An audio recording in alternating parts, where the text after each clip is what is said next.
Put Tuan Roy angau anak Gingkoi Lubu Antu. Terima kasih Tan Sri Yang Betul. Soalan saya nombor 7.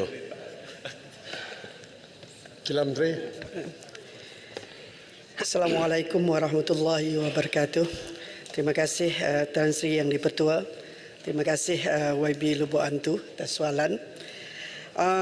Tuan Yang Dipertua, untuk makluman yang berhormat, di dalam memperkasakan usahawan dan peniaga kecil di luar bandar, Kementerian telah merangka dan melaksanakan pelbagai jenis program dan antaranya adalah program sokongan pengukuhan keusahawanan luar bandar SPKLB dan juga kemudahan pinjaman skim pembiayaan ekonomi desa SPED. Program sokongan pengukuhan keusahawanan luar bandar merupakan bantuan pembiayaan berbentuk geran penuh sehingga RM10,000 sebagai sokongan kepada usahawan luar bandar, khasnya usahawan dalam kategori PIKO ataupun nano dengan hasil jualan kurang daripada RM200,000 setahun bagi tujuan mengukuh dan mengembangkan perniagaan. Sejak mula dilaksanakan pada tahun 2019 hingga kini, seramai 2,601 orang usahawan dari seluruh negara telah menerima manfaat daripada geran yang bernilai lebih 16.7 juta. Daripada jumlah ini, seramai 196 usahawan luar bandar wilayah Sarawak telah menerima manfaat dengan nilai berjumlah 1.1 juta dalam bentuk bantuan pembelian mesin, peralatan, modal pusingan dan baik pulih premis perniagaan. Berdasarkan rekod jualan tahunan usahawan bagi wilayah Sarawak yang menerima geran SPKLB pada tahun 2022, didapati lebih daripada 62% telah berjaya mencatat peningkatan pendapatan lebih daripada 30% tahun.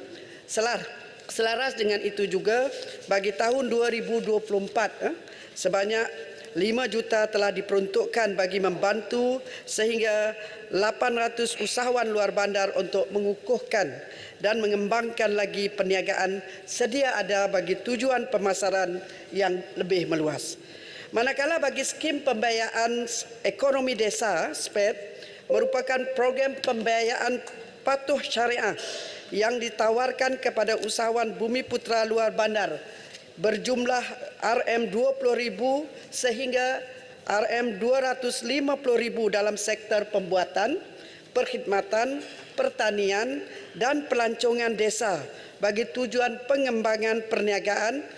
Istimewanya program SPED ini adalah pemberian geran 30% ataupun mukasah kepada peminjam yang mempunyai rekod pembayaran yang lebih baik selaras dengan syarat-syarat yang ditetapkan.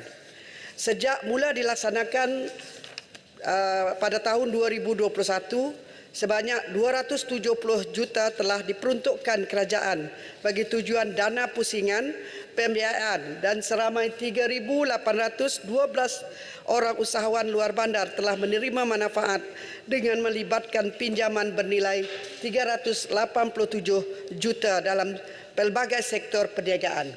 Bagi wilayah Sarawak, seramai 202 usahawan luar bandar telah menerima pembiayaan SPED dengan nilai berjumlah 15.3 juta dalam pelbagai sektor yang dinyatakan seperti di atas. Pembiayaan SPED secara langsung dalam membangunkan usahawan bumi putra luar bandar di dalam semua bidang ekonomi yang berdaya maju dan dibenarkan oleh undang-undang di samping dapat mewujudkan peluang pekerjaan dan peningkatan pendapatan. Terima kasih. Sila Lubu Antu. Terima kasih Tuan Menteri atas jawapan yang komprehensif. Saya ingin mendapat maklumat mengenai nisbah usahawan wanita dan lelaki yang menerima bantuan program sokongan pengukuhan keusahawan di luar bandar khasnya di Sarawak. Untuk makluman, ramai di golongan kaum wanita Dayak di luar bandar Sarawak termasuk di kawasan Lubu Antu yang menjual produk-produk kraftangan serta makanan tempatan yang mempunyai keunikan dan mempunyai niche marketnya tersendiri ya, dengan izin untuk menjana pendapatan sampingan. Justru itu saya memohon perincian mengenai apakah inisiatif oleh pihak Kementerian Kemajuan Desa dan Wilayah serta agensi-agensi di bawah kementerian untuk mengadakan program-program turun padang ataupun outreach program dengan izin bagi mempromosi dan memudah cara peruntukan bantuan dan latihan. Terima kasih. Silakan Menteri. Terima kasih YB Lubuk Antu atas soalan tambahan. Ada dua perkara di sini. Pertama, nisbah usahawan wanita dan lelaki, dan yang kedua berkaitan dengan program turun padang. Daripada 2,601 usahawan luar bandar yang telah menerima grant bantuan SPKLB, 1,450 orang usahawan ataupun 56% daripada jumlah tersebut merupakan usahawan wanita dengan nilai grant berjumlah 9.3 juta, manakala seramai 1,151 orang ataupun 44% daripada jumlah tersebut merupakan usahawan lelaki dengan nilai grant berjumlah 7.4 juta. Bagi wilayah Sarawak, bilangan usahawan wanita yang telah menerima bantuan SPKLB adalah seramai 83 orang dengan grant 481,000, manakala 58 orang usahawan lelaki dengan nilai grant 345,000. Tan Sri Yang Pertua, perkara yang kedua berkaitan dengan program turun padang. Untuk makluman yang berhormat, Kementerian melalui program-program outreach seperti mini karnival usahawan desa, program pendigitalan usahawan, program PKD mobile dan program-program ekonomi dan keusahawanan yang dilaksanakan oleh agensi-agensi di bawah KKW berusaha menyebarluaskan maklumat berkaitan dengan grant bantuan dan pembiayaan di peringkat daerah maupun negeri termasuk di wilayah Sabah, wilayah Sarawak dan Sabah. Selain daripada itu, KKW juga turut menyertai program-program outreach yang dianjurkan oleh kementerian-kementerian lain bagi tujuan yang sama, untuk mempromosikan pembiayaan ataupun bantuan sokongan kepada usahawan-usahawan seperti program Madani Rakyat yang merupakan kesinambungan kepada program setahun kerajaan Madani. Terima kasih Tan Sri Ketua. Silakan Kerai. Terima kasih Tan Sri Yang di-Pertua. Antara cabaran usahawan luar bandar untuk mengembangkan produk mereka adalah jaringan pemasaran yang lemah, terutama melalui platform atas talian. Dengan kenaikan SST kepada 8%, turut dikenakan kepada perkhidmatan penghantaran ataupun pembelian atas talian sedikit sebanyak menjejaskan usahawan untuk terus menggunakan platform terpenting ini. Oleh itu, apakah strategi kerajaan bagi memastikan kenaikan cukai tidak memberi kesan kepada usahawan, terutamanya usahawan luar bandar? Dan yang kedua ialah berapakah jumlah bantuan SPKLB dan SPED untuk peniaga di kawasan Kuala Kerai? Yang ini Muhammad boleh jawab secara bertulis jika tidak ada angka. Dan apakah perincian mekanisme pemantauan dan pelaporan yang dijalankan bagi program SPKLB sehubungan dengan 4 juta telah diperuntukkan kepada 600 usahawan luar bandar bagi memastikan keberkesanan program berkenaan? Terima kasih Tan Sri. Baik, sila Menteri. Terima kasih YB Kuala Kerai berkaitan dengan soalan tambahan tadi. Sebenarnya Kementerian amat komited dalam membantu usahawan-usahawan luar bandar, khasnya dari sudut pendigitalan. Sebab satu kaedah yang paling disukai pada masa ini adalah melalui pendigitalan. Jadi banyak program-program yang telah diatur kepada usahawan-usahawan yang telah dirangka melalui agensi-agensi di bawah kementerian. Malah kementerian juga telah mewujudkan satu sistem digital, iaitu yang kita kenali sebagai digital mall, untuk memastikan produk-produk dan juga pemasaran hasil-hasil usahawan luar bandar bandar dapat disebarkan di seluruh negara. Berkaitan dengan bantuan berkaitan cukai, sebenarnya kita tak ada program khas untuk support. Apa yang penting bagi kita adalah memberi support dan bantuan dari sudut grant, khidmat nasihat dan juga soft loan untuk usahawan-usahawan luar bandar kita. Untuk soalan berkaitan dengan statistik, berkaitan dengan usahawan-usahawan yang mendapat bantuan SPKLB bagi kawasan Kuala Krai, saya akan jawab secara bertulis. Terima kasih Tan Sri Yang Ketua. Baik, terima kasih. Yang berhormat, sekarang tambahlah sesi untuk waktu pertanyaan-pertanyaan bagi jawab lisan pada hari ini.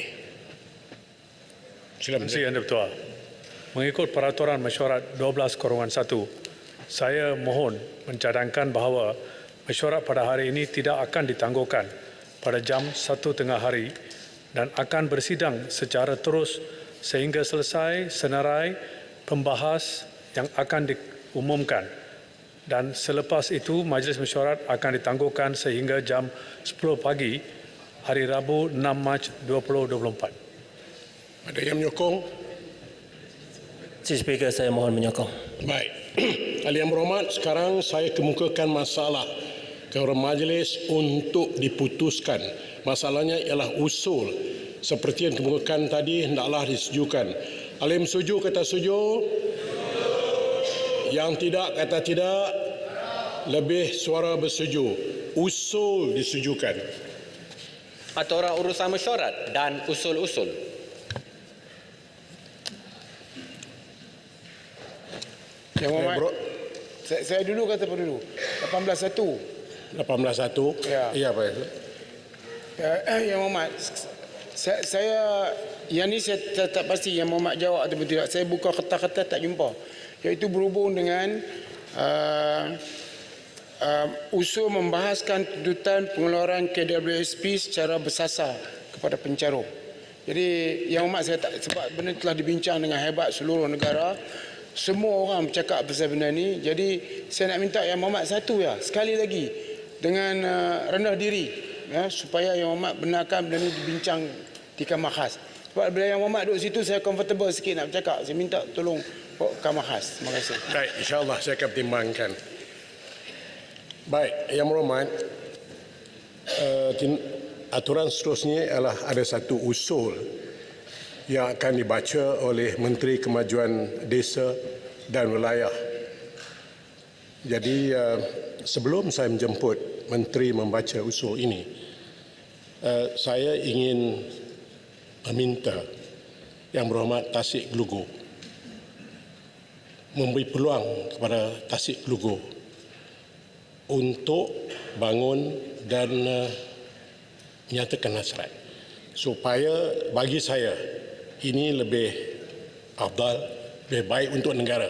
Namun pun begitu, saya beri peluang terakhir untuk Tasik Gelugu menyatakan apa yang sepatutnya Tasik Gelugu sebut seperti yang telah pun dibincangkan. Silakan. Terima kasih Nasir Betul, terima kasih atas kelonggaran yang diberikan untuk saya bangun dan bercakap sekejap pada tengah hari ini. Tuan Betul, seperti mana yang saya dah sebut sebelum ini, semasa dalam perbahasan saya sekalipun pada 28 Februari, saya memang ada menyebut satu perenggan yang berbunyi korap itu maksudnya menyalahgunakan kuasa. Dan selepas itu ada sedikit gangguan dan kemudian saya sambung. Ampun tuanku, orang itu yang menyalahgunakan kuasa itu akan menghadap tuanku setiap minggu sebelum mesyuarat kabinet. Ayat itu memang saya tujukan kepada Yang Amat Berhormat Tambun. Jadi seperti mana yang saya lakukan pada 28 bulan, dan saya ulang lagi sekali sebenarnya Yang Betul dalam Dewan pada 29 hari bulan apabila ditimbulkan oleh rakan saya Jelutung. Saya menarik balik ayat tersebut, saya menarik balik kenyataan saya, dan saya juga memohon maaf atas kenyataan tersebut. Dan saya dengan rendah diri juga Yang Betul, sebab dalam usul ada sebut mengenai Yang Di-Pertuan Agong atas kekhilafan sekiranya menyentuh perihal Duli Yang Mulia Yang Di-Pertuan Agong, saya juga memohon maaf dan menarik balik kenyataan tersebut. Terima kasih Yang Betul. Saya harap boleh dipertimbangkan dengan baik oleh Yang Betul. Baik, ini bermaksud bahawa Yang Berhormat telah memohon maaf kepada Tambun dan menarik balik kenyataan itu. Satu, Yang kedua, Yang Berhormat juga telah mohon keampunan ke bawah Duli Yang Maha Mulia kerana telah menyebut benda yang telah.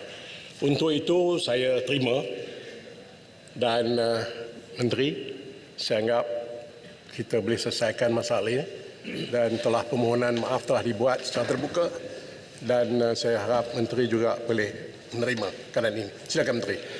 Tan Sri Yang Bertuah, saya mohon untuk menarik balik usul di nombor 1 dalam urusan mesyuarat pada hari ini. Baik, saya nak rakamkan ucapan terima kasih Presiden Bertuah. Terima kasih Baginda Datuk. Patutlah semalam dia salam garang semacam je. Ya, Ketua Bangkang. Tan Sri Yang Bertuah, saya ingin mengambil kesempatan ini untuk mengucapkan berbanyak-banyak terima kasih pada Tan Sri Yang Bertuah atas tindakan yang bijaksana dan menyelesaikan isu ini dengan sebaik mungkin, dan saya rasa rakyat nampak bahawa ahli-ahli parlimen ini adalah mereka yang bertanggungjawab demi untuk masa depan agama, bangsa dan negara. Terima kasih Tuan Ketua. Tan Sri. Ya, Pak Besar. Tan Sri Yang Bertuah, Yang Berhormat Menteri, ahli-ahli Dewan, saya rasa inilah satu yang kita panggil pengajaran atas tindakan yang diambil, dan supaya apa yang berlaku pada hari ini diambil iktibar supaya dia tidak berulang pada masa yang akan datang. Terima kasih Tan Sri Yang Bertuah. Baik, terima kasih. Baik, saya tidak mau panjangkan lagi. Saya anggap ini satu episod yang telah pun berlalu. Jadi sekali lagi saya minta ahli berhormat sebelah kanan saya dan belah kiri saya, lebih baiklah kita move ke depan, move forward, bincangkan masalah rakyat dengan lebih tertib, lebih aman dan akhirnya akan memberikan natijah yang lebih baik. Terima kasih sebelah kanan saya dan terima kasih sebelah kiri saya. Move forward.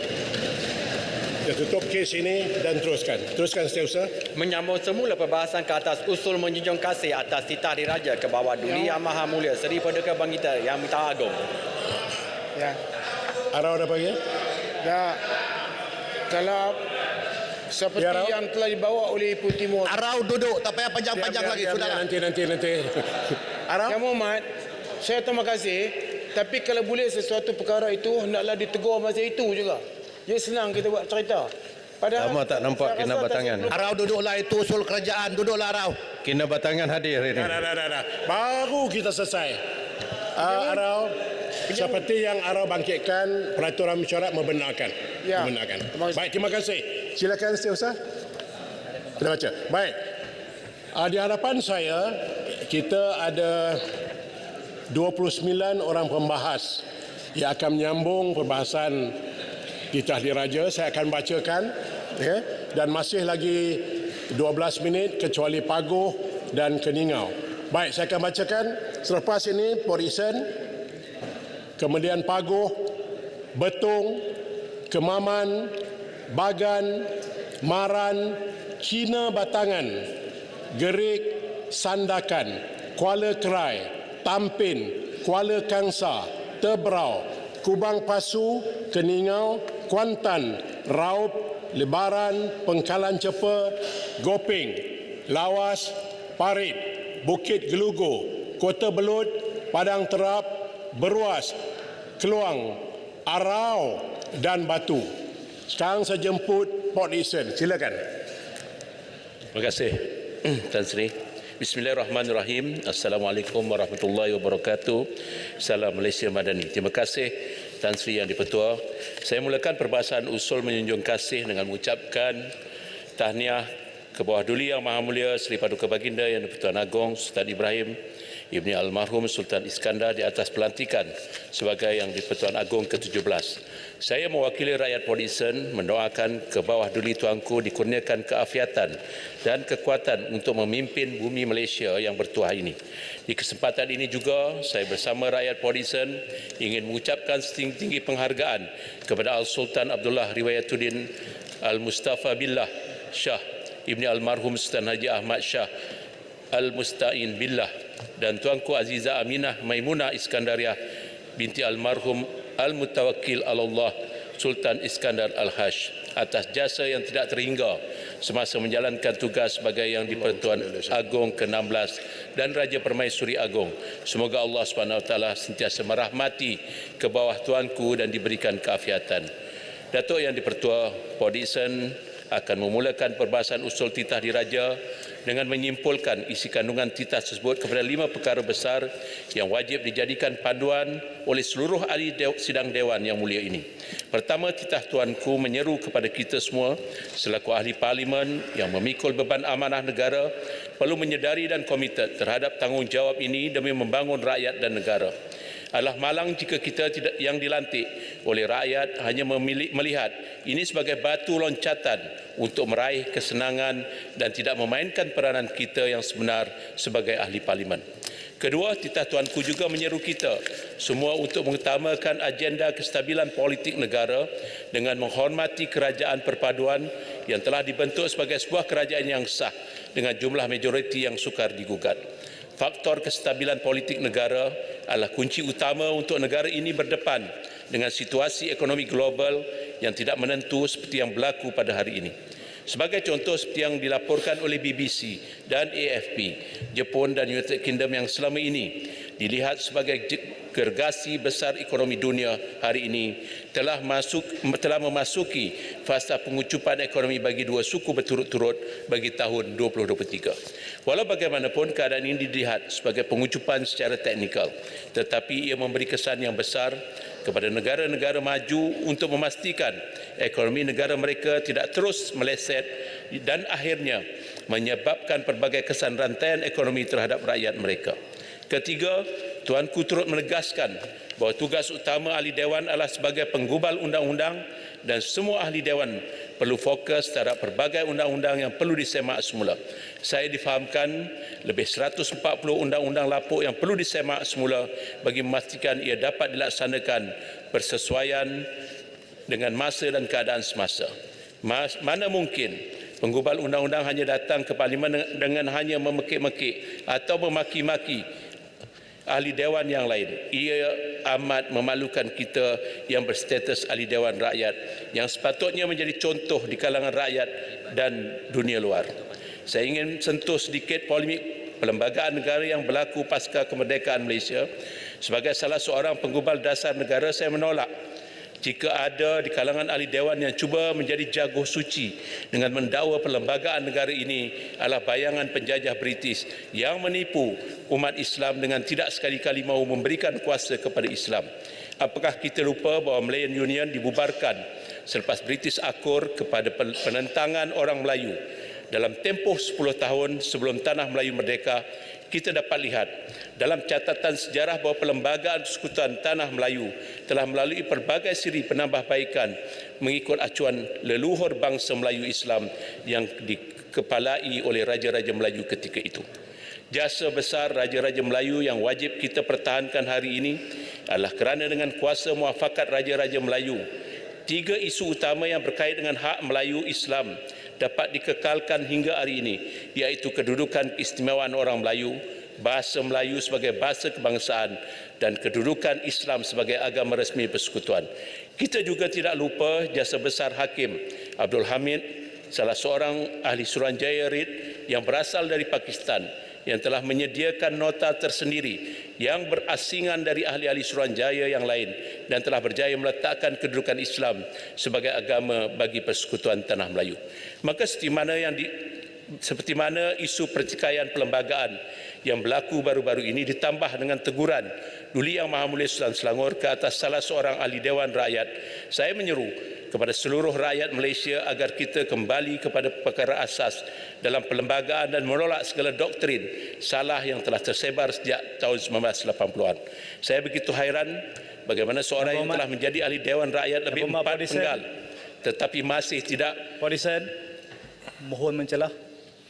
Boleh? Baik. Seperti tadi Yang Berhormat ada menyentuh tentang tuduhan kepada salah seorang ahli parlimen yang membuat kenyataan terhadap Tuanku Sultan Selangor. Adakah terdapat suatu kenyataan bertulis yang menyebut secara spesifik nama Tuanku Sultan Selangor? Sekian. Terima kasih atas celahan tersebut dan kita sedia maklum kalau tidak ada terasa hati Sultan, dia tak akan tegur. Itu jawapan saya.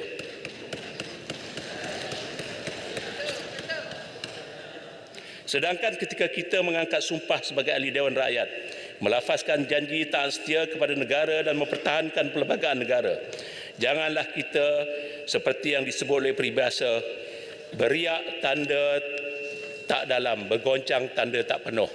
Orang yang sombong besar cakap tak berisi. Keempat, titah tuanku menegaskan juga berkenaan soal perpaduan yang wajib dijaga di negara yang berbilang bangsa seperti Malaysia. Kita bukan lagi berada pada tahun 1969 yang masing-masing terperangkap dengan momokkan permusuhan antara kaum. Kita bukan lagi hidup di tahun 80-an yang mana ada pihak yang menggelar perlembagaan negara sebagai undang-undang penjajah sehingga menyebabkan berlaku permusuhan dan pergaduhan antara orang Islam. Kerana berbeza fahaman politik, maka di mana pihak yang bermain dengan isu 3R, race, religion and royalty, walau berdalihkan ayat Al-Quran yang mereka sendiri ubah-ubah kefahamannya, perlu kita tolak dan berteras habis-habisan. Termasuk juga mana-mana bangsa yang masih lagi menuntut perkara yang telah termaktub dalam perlembagaan negara seperti hak keistimewaan orang Melayu dan Islam sebagai agama resmi perlu berhenti segera. Malaysia ini rumah kita. Setiap ahli dalamnya punya peranan yang tersendiri. Negara kita sudah lengkap strukturnya dan asasnya.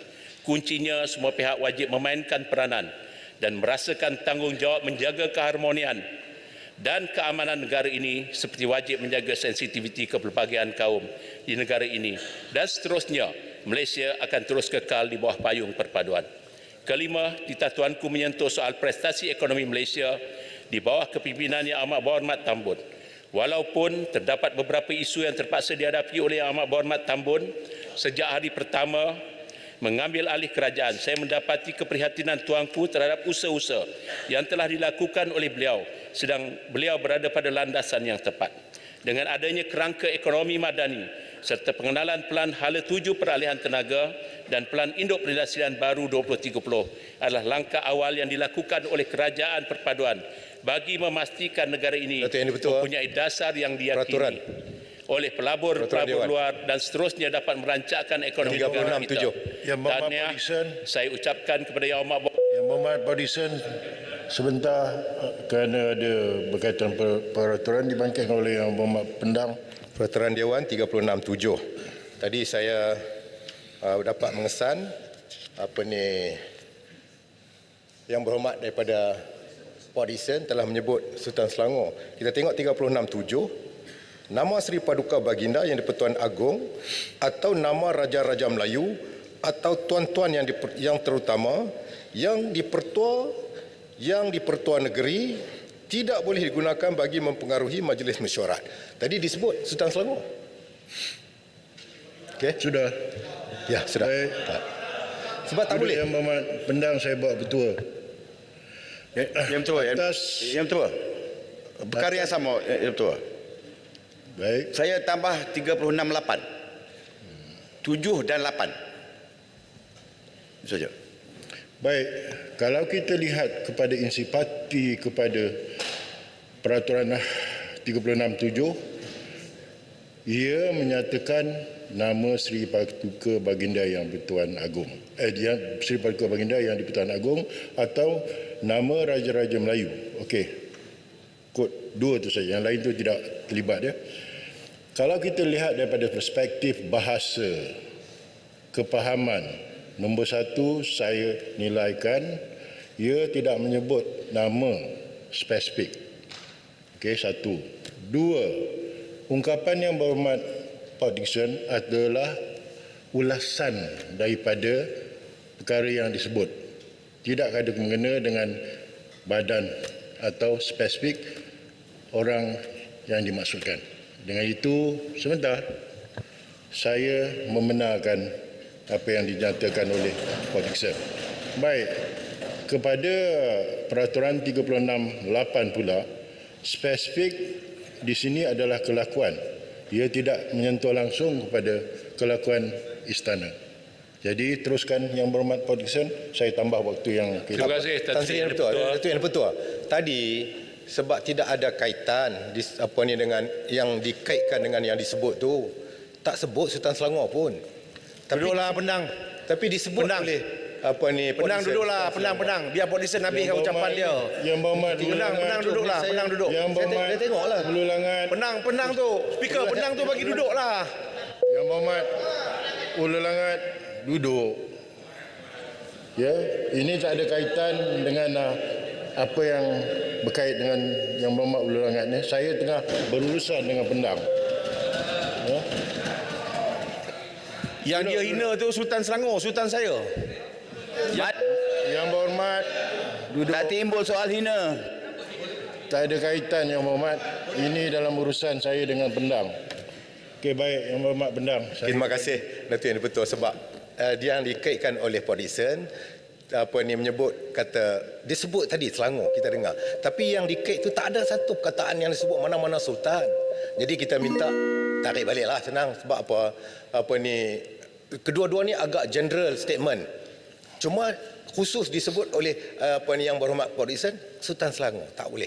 Sebab yang dikaitkan pun tak ada pun nama mana-mana sultan. Sebab itu secara general advisable from the someone to the orang yang related to that issue. Okey, terima kasih. Baik, Yang Berhormat Pendang, bagaimana saya telah nyatakan tadi, ia berkaitan 367 itu kena spesifik. Tapi kalau ungkapan itu adalah apa yang telah dinyatakan dan tersebar dan perkara itu pun jelas, ya. Jadi tidak ada kaitan. Jadi kita teruskan urusan majlis. Silakan Yang Berhormat Podison. Terima kasih Tan Sri Yang Dipertua. Tahniah saya ucapkan kepada Yang Berhormat Tambun dan pasukan Kabinet yang sentiasa komited menarik pelabur seperti mana yang dimaklumkan jumlah pelaburan yang diluluskan berjumlah 329.5 bilion. Tuanku juga menyentuh usaha-usaha perlu dipergiat terutamanya dalam sektor pendidikan, kesihatan, keselamatan, keterjaminan makanan agar dapat ditambah baik selaras dengan keperluan 31 juta rakyat Malaysia hari ini. Tuan Yang Dipertua, Justice Podison melihat 5 kesimpulan yang dibentangkan dalam perbahasan usul titah diraja perlu dijadikan asas perbahasan setiap ahli Dewan. Hentikan retorik politik yang dilihat tidak menggambarkan hal sebenar berkaitan hal ehwal negara ini. Berdasarkan data-data yang dibentangkan seperti kadar inflasi yang menurun, kadar pengangguran yang menguncuk dan ekonomi negara berkembang pada kadar yang lebih baik, perbahasan kita sebagai ahli Dewan Rakyat seharusnya pada tahap yang lebih matang bagi memastikan negara ini terus stabil dan lebih laju untuk mengorak langkah menjadi negara yang berdaya saing di rantau ini. Terima kasih Datuk Yang Bertua, saya menyokong usul. Terima kasih Yang Berhormat Podison. Tuan Speaker, Pasimas. Baik. Saya memohon petua daripada Tuan Speaker. Yang Berhormat kait dulu dengan peraturan dulu. Peraturan mesyuarat 36.7 tadi yang mengaitkan dengan istana. Saya mohon petua daripada Berhormat Speaker. Perbuatan menghina Sultan Selangor adalah merupakan satu jenayah dan ia sedang berada dalam siasatan pihak polis. Adakah ia merupakan perbuatan yang dilakukan atau tidak? Petua saya mohon daripada Tuan Speaker, adakah bolehkah kita menyebut satu perbuatan yang masih belum disahkan di luar sama ada ia berlaku atau tidak, tetapi dibawa ke dalam Dewan ini seolah-olah ia sudah berlaku dan sudah pun dijatuhkan hukuman, apatah lagi mengaitkan pihak istana.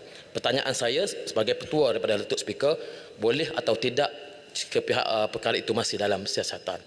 Terima kasih. Yang Berhormat Pasimas, saya selalu berulang menyatakan kita ada dua platform. Di sini Yang Berhormat tidak, semua Yang Berhormat tidak subject to the civil law outside dengan izin. Ketak kena saman ke apa ke dalam ni boleh bercakap. Hakimnya adalah Yang Dipertua atau timbalan-timbalannya semasa duduk di sini. Jadi yang akan memutuskan boleh atau tidak petua yang dikeluarkan, ya, semasa isu itu berbangkit. Jika dalam perbahasan telah berlaku senario yang sedemikian, Yang Berhormat bangkitkan peraturan dan menyata sebahagiannya yang akan memutuskan hakim yang duduk di sini. Itu bezanya. Kalau di luar Yang Berhormat cakap recorded, Yang Berhormat subject untuk civil action. Itu saja. Memutuskan orang di sini. Saya mungkin memutuskan cara saya dan mungkin Yang Berhormat tidak puas hati. Peraturan sudah menyediakan 43. Yang Berhormat boleh buat rayuan dalam tempoh 48 jam 2 hari. Tapi walau bagaimanapun muktamad, kerana kalau kita lihat peraturan 99, 99A dan 100, sesiapa yang duduk di sini dilindungi. Keputusannya adalah muktamad. Dan jika tidak puas hati juga, usulkan. Perkara 17, 18 ada. Jelas Yang Berhormat. Jadi ini bagi yang betul-betul lah. Ya. Tuan Di-Pertua, peraturan mesyuarat. Baik Yang Berhormat. 36.6 dan 36.12. 36.6. Tadi Hulu Langat bangun dalam keadaan tidak meminta keizinan telah mengeluarkan satu kenyataan yang mengatakan yang dihina itu Sultan saya, Sultan Selangor. Ini sangkaan jahat dan 36.12 sangat mengelirukan Dewan. Siapa yang dimaksudkan? Adakah pendang ataupun sesiapa sahaja? Minta Ketua yang Di-Pertua. Baik, Yang Berhormat, dalam kekecohan dalam perbahasan, lemparan-lemparan ini berlaku ya, dalam tempoh saya setahun lebih, dan saya lihat, dan bila ini berlaku, apa yang paling ketara jika seseorang Yang Berhormat bangkitkan peraturan berkaitan perkara tersebut, baru yang Di-Pertua atau yang duduk di sini akan membuat keputusan. Itu dia punya solution, dan kata putus orang yang di sini adalah muktamad. Itu saja. Ya. Jelas. Dia kena tarik balik Tuan Di-Pertua tadi. Itu ucapan yang masuk dalam Hansard, mic dibuka. Itu satu tuduhan dan sangkaan jahat. Baik, kalau dengan sedemikian Yang Berhormat Penggalan Cepa, adakah Yang Berhormat membangkitkan isu itu? Itu saya kena tanya dulu. Ya, kerana saya 37.1 tu 37.1A itu jelas. Adakah Yang Berhormat bangkitkan dan baru saya bangkitkan kenyataan Hulu Langat yang membuat sangkaan jahat itu bertentangan 36.6 dan 36.12. Dan baik, saya mencadangkan supaya Tuan Di-Pertua untuk merujuk Hansard. Adakah kenyataan itu benar-benar dibuat, dan Tuan Di-Pertua selepas itu boleh buat ruling. Baik. Tapi semua yang ada di sini tadi dengar. Baik. Itu tuduhan dan sangkaan yang sangat jahat. Baik, Yang Berhormat. Jadi betul. Sebentar Yang Berhormat, jadi bagi saya selesai satu-satu. Kalau tidak jadi pasal borong nanti. Baik, apa yang telah Yang Berhormat Penggalan Cepa nyatakan, saya pun dengar. Ya. Dan Yang Berhormat Penggalan Cepa telah bangkitkan 36.6 dan 36.12. Dengan itu saya membuat petua ya. Sekarang ni saya tidak mengenakan ataupun saya membiarkan kenyataan itu atas berdasarkan tidak ada kaitan dengan apa yang dibincangkan dan apa yang dituntut oleh yang Berhormat Penggalan Cepa. Faham? Itu betul saya. Tidak ada kaitan atas 36.6 dan 36.12 itu. Itu betul saya. Jika yang Berhormat Penggalan Cepa tidak puas hati, rujuk pada 43. Baik. Tuan Di-Pertua, tadi Di-Pertua sebut dengan jelas bahawa Tuan Di-Pertua pun dengar. Ya, adakah betul, perkataan itu tidak bertentangan dengan peraturan mesyuarat? Yes.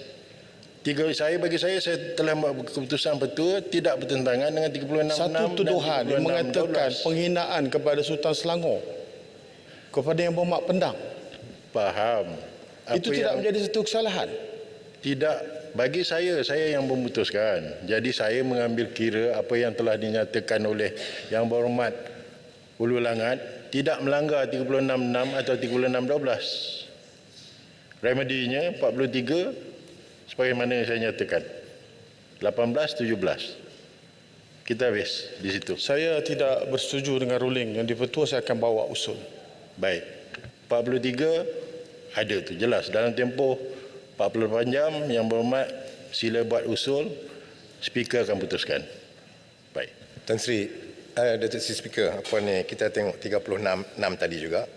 Sangkaan jahat tadi, itu seseorang ahli tidak boleh mengeluarkan sangkaan jahat ke atas siapa-siapa yang ahli yang lain. Tadi disebut secara jelas, saya ulang perkataan dia, bukan saya nak sebut. Ni saya ulang perkataan dia. Dia hina Sultan saya, Sultan Selangor. Saya orang Selangor. Maknanya dia telah menuduh kami ni hina Sultan Selangor. Itu sangkaan jahat tu. Sebenarnya benda ni tak lagi. Tak ada apa-apa dalam siasatan. Polis pun dah umum. Jadi saya nak minta kalau boleh tarik balik lah. Sebab dia bangun tadi pun dia tak minta. Dia tak minta kebenaran Datuk Yang di-Pertua. Dia bangun tadi dia belasah aku tu. Sebab tu saya katakan daripada dulu. Yang pendang bangun ni minta tak? Yang pendang bangun ni minta tak? Pun tak minta juga. Yang berhormat Pendang, Yang berhormat Bulu Langat, Yang berhormat sebentar, Yang berhormat Bulu Langat nak bangun, sila minta kebenaran ya. Sebagai kata putus amaran pertama. Baik, Yang berhormat. Betul, Yang betul. Minta dia tarik balik habislah. Settle case. Yang berhormat, pasal saya faham. Sangkaan jahat kepada kami ni. Kata sebuah ayat dia tu jelas 36.6 tu. Saya sebut tadi 36.6. Seseorang ahli tidak boleh mengeluarkan sangkaan jahat ke atas siapa-siapa ahli yang lain. Jadi baik. Saya di tengah tu dia bangun tanpa kebenaran Datuk Speaker, dia terus belasah. Okey. Tarik balik habis. Lani Yang berhormat Pendang, yang buat keputusan tu siapa? Saya dah buat keputusan. Saya tak benarkan. Saya kata okey, boleh teruskan. Saya dah buat keputusan. Kalau Yang berhormat tak setuju, 43 tu ada.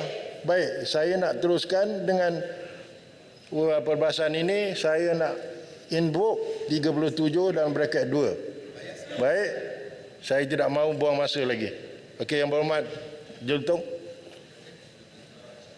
Peraturan saya layan. Memandangkan Yang di-Pertua telah menyelesaikan perkara ini, saya serahkan kepada kewibawaan Yang di-Pertua. Terima kasih. Baik, terima kasih. Kita teruskan dengan mempersilakan Yang berhormat Paguh 15 minit sebagai ketua parti. Disilakan Yang berhormat. Terima kasih Datuk Yang Timbalan Yang-Pertua. Bismillahirrahmanirrahim. Assalamualaikum warahmatullahi wabarakatuh dan salam sejahtera. Di awal perbahasan ini saya ingin menjunjung kasih kepada Bawah Duli Yang Maha Mulia Seri Paduka Baginda Yang di-Pertuan Agong Sultan Ibrahim atas kesudian baginda berangkat untuk bertitah di istadat pembukaan penggal ketiga sidang Parlimen ke-15. Saya juga terlebih dahulu ingin merakamkan sembah tahniah kepada Duli Yang Maha Mulia Seri Paduka Baginda Tuanku atas pelantikan sebagai Yang di-Pertuan Agong ke-17. Sebagai bangsa Johor, saya amat berbangga atas pelantikan ini dan saya yakin akan hikmah dan kebijaksanaan Seri Paduka Baginda Tuanku selaku Raja Perbelangaan untuk menjalankan tugas dan amanah dengan adil dan saksama dalam memastikan Malaysia kekal, makmur dan sejahtera.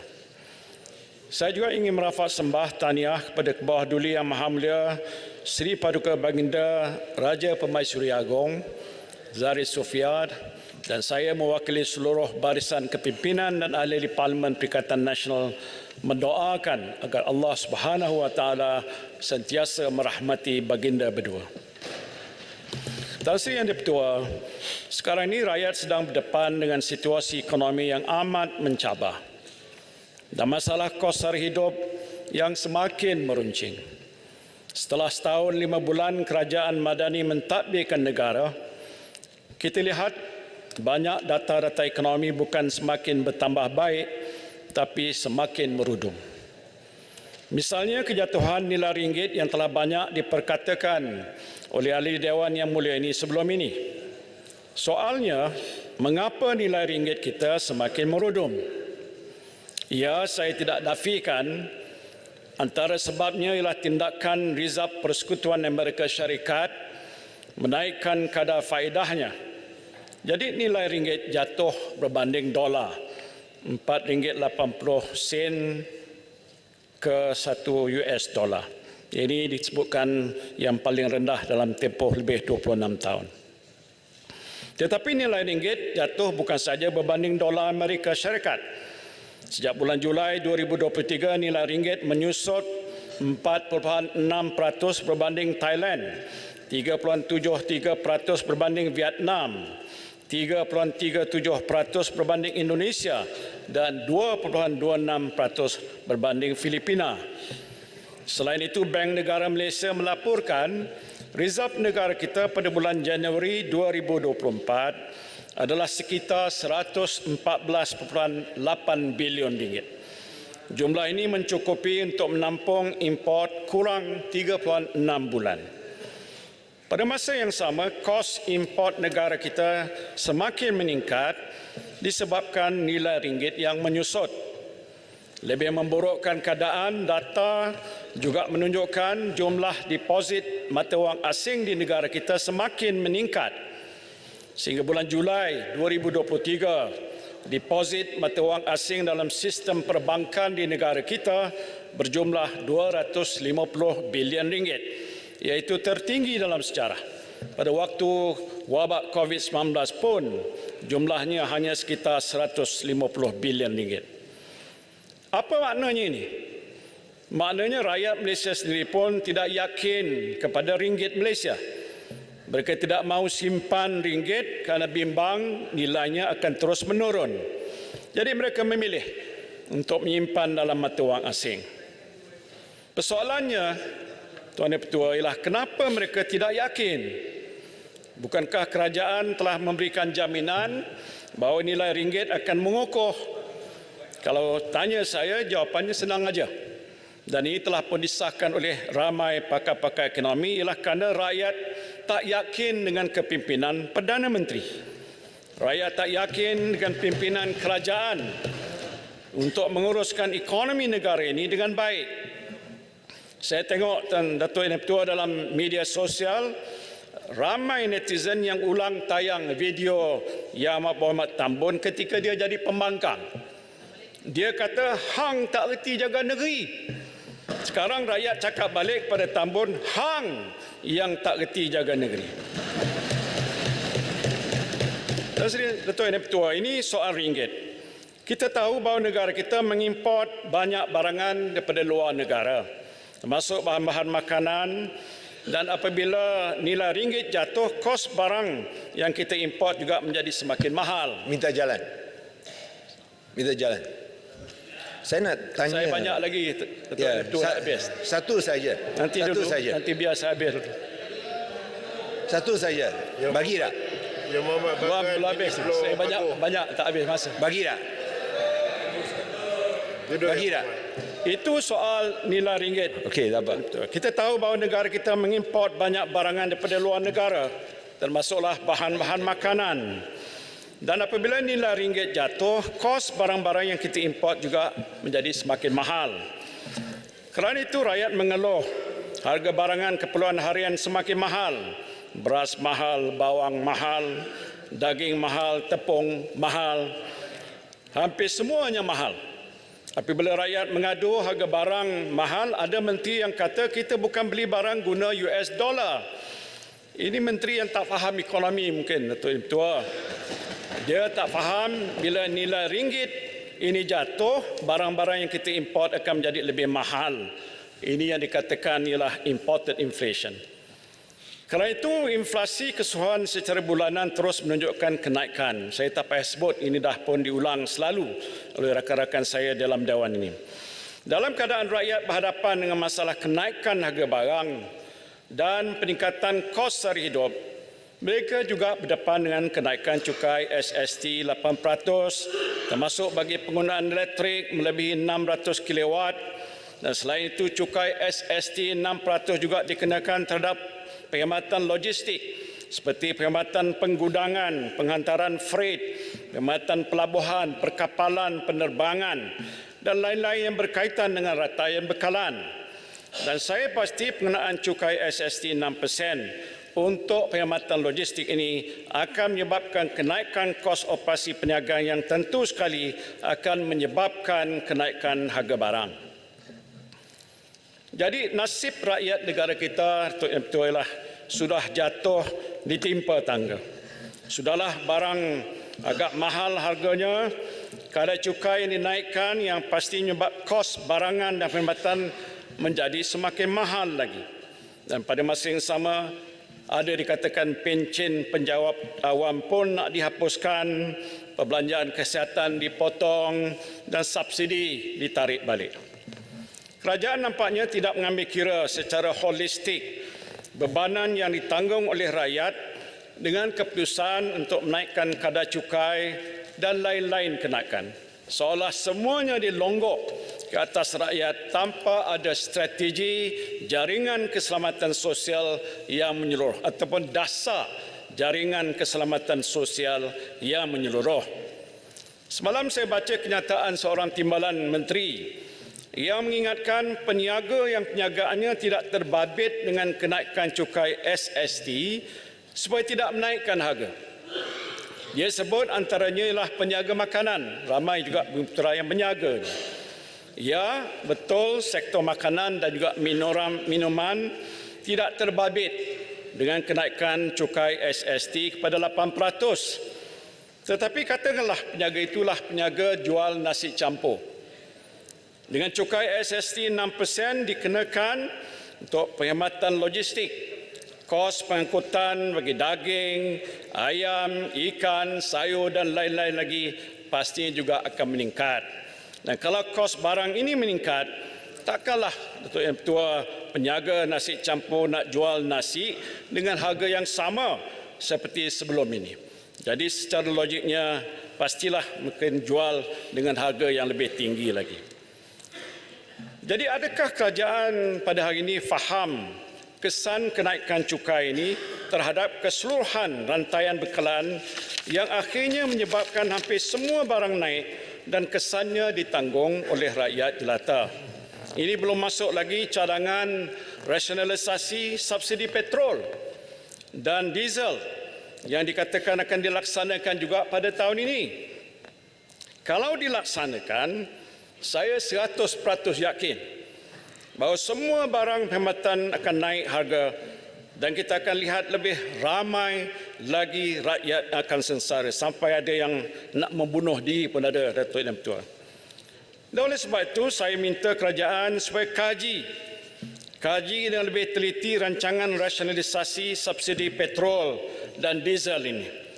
Adakah ia sesuai dilaksanakan pada masa ini ketika rakyat sedang berdepan dengan kenaikan harga barang dan kenaikan barang berbagai jenis cukai yang amat membebankan mereka? Mungkin elok kerajaan tangguhkan dahulu rancangan rasionalisasi subsidi petrol dan juga diesel ini buat sementara waktu. Saya faham beban fiskal yang ditanggung oleh negara kita akibat jumlah subsidi yang besar. Tetapi pada masa yang sama, adakah kita rela melihat rakyat menanggung sengsara dalam keadaan mereka sudah pun terbeban dengan pelbagai masalah yang berkaitan dengan tekanan kos sara hidup dan kenaikan cukai ini? Datuk Yang Ketua bercakap mengenai kos sara hidup ini, kita semua tahu kerajaan telah pun menubuhkan NAKOL yang dikatakan dipromosikan oleh Perdana Menteri. Tapi saya nampak NAKOL ini tak berkesan. Jarang sekali bersidang atau bermesyuarat. Contohnya baru ini, saya tak nak sebut tapi terpaksa sebut, Bukit Gantang buat pengumuman kerajaan nak memperkenalkan beras putih Malaysia Madani. Tak tahu macam mana boleh timbul perkara ini. Yang mana mengikut kenyataannya cadangan itu telah dipersetujui oleh Perdana Menteri. Tapi lepas itu Perdana Menteri ataupun Menteri Pertanian buat pernyataan itu bukan keputusan kerajaan. Jadi dah cacah merebah dah. Yang mana satu betul, yang mana satu tak betul. Ini satu perkara yang pastinya perlu diberikan perhatian oleh pihak kerajaan. Kemudian Perdana Menteri ada kata pula bahawa dia akan dibawa pada mesyuarat NAKOL. Persoalannya, adakah isu beras ini telah pun diselesaikan? Dan jawapannya belum pun diselesaikan. Saya pernah menguruskan soal beras. Datuk Yang Ketua masa saya di sebelah sana dulu. Dalam Kementerian Pertanian, Kementerian Domestic Trade dan sebagainya. Tak pernah berlaku soal tak ada beras dalam pasaran. Tak pernah berlaku soal kenaikan beras. Waktu itu diuruskan oleh pihak Bernas. Saya tak kata saya setuju monopoli 100%. Tapi tak berbangkit soal beras tak ada. Beras tempatan patut lebih banyak daripada beras import. Tapi sekarang beras import lebih banyak daripada beras tempatan. Mana pergi beras tempatan? Sampai hari ini tak terjawab oleh pihak kerajaan. Pencelah Aguh, Menteri Laluan. Terima kasih Pak Guh, Menteri Ketua. Daripada cerita berkaitan dengan kos sara hidup, ke penurunan harga ringgit, harga barang meningkat, setuju tak bagus kalau saya cadangkan supaya Perdana Menteri memecat Menteri Kewangan ataupun menukar Menteri Kewangan.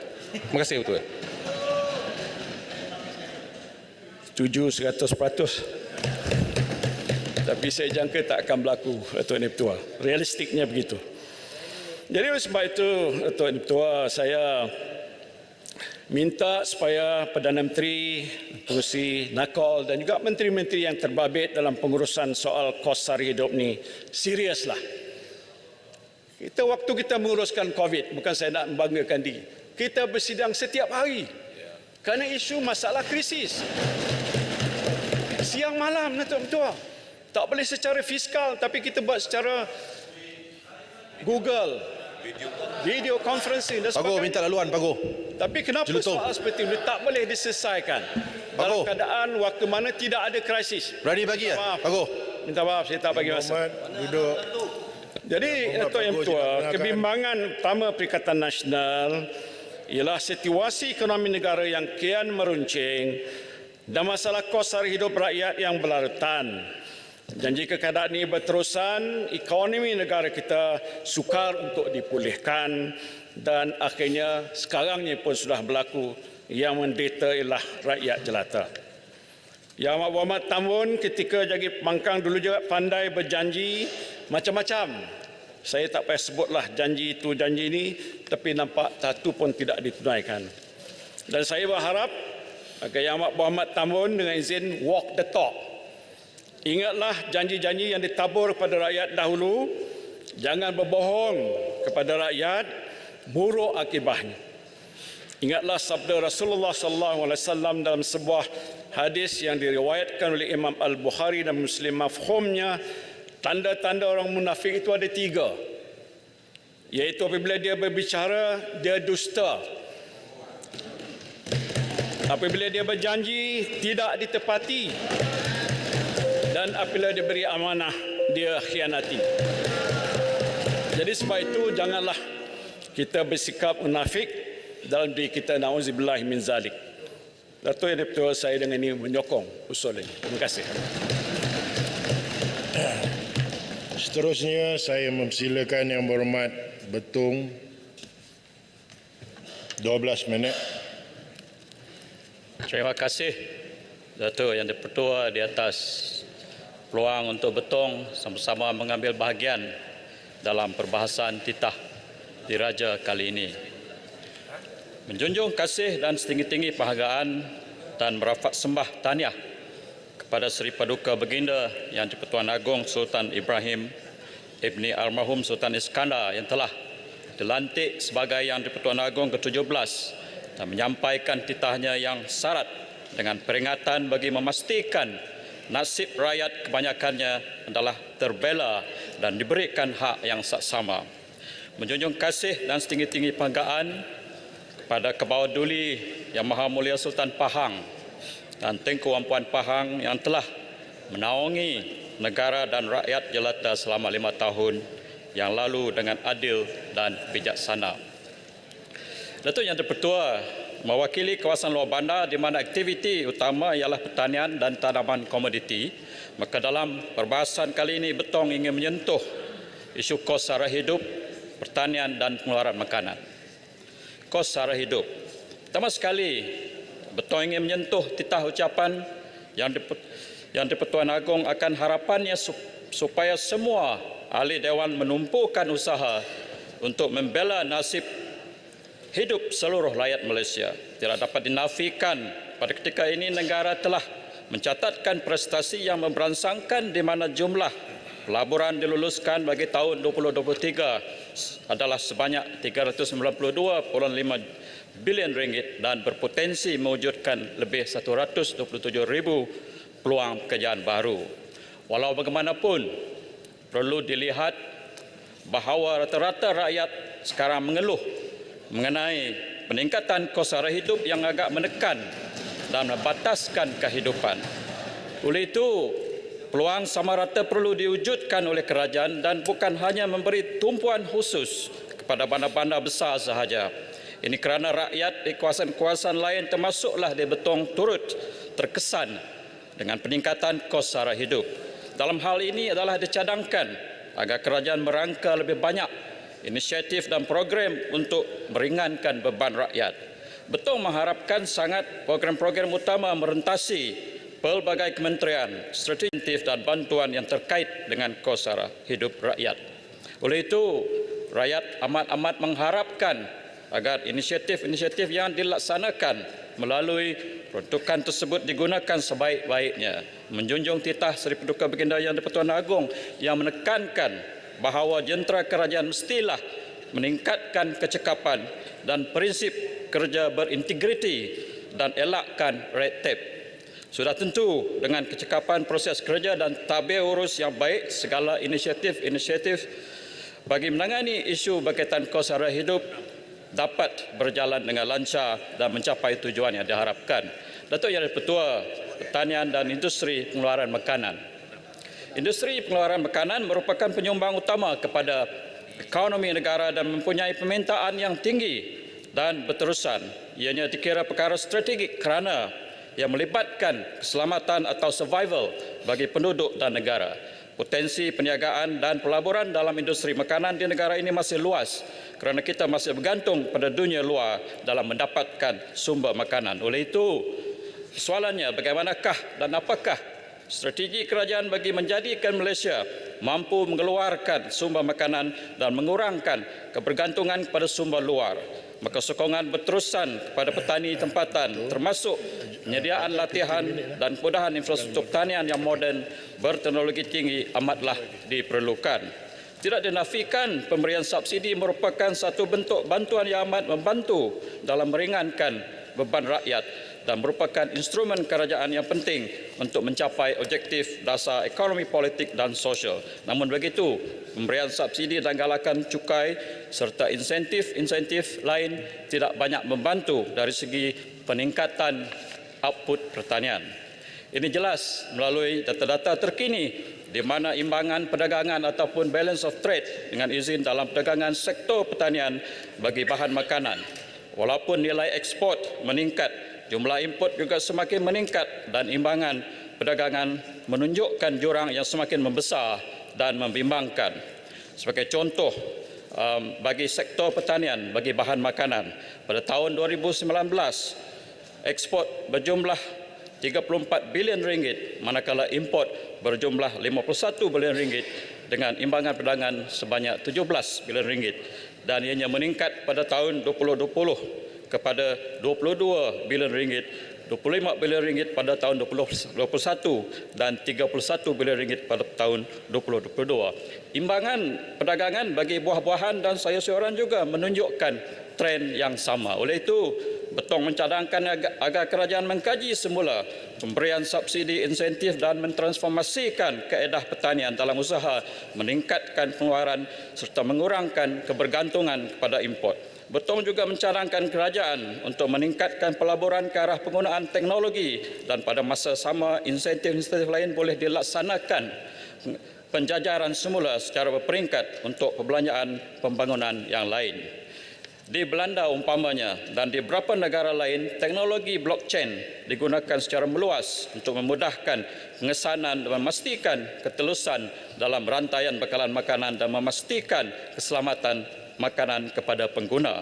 Dalam hal ini, jika diaplikasikan oleh petani-petani di Malaysia, platform berasaskan blockchain akan membolehkan petani merakam dan mengesan pengeluaran, pemprosesan dan pengedaran hasil tanaman.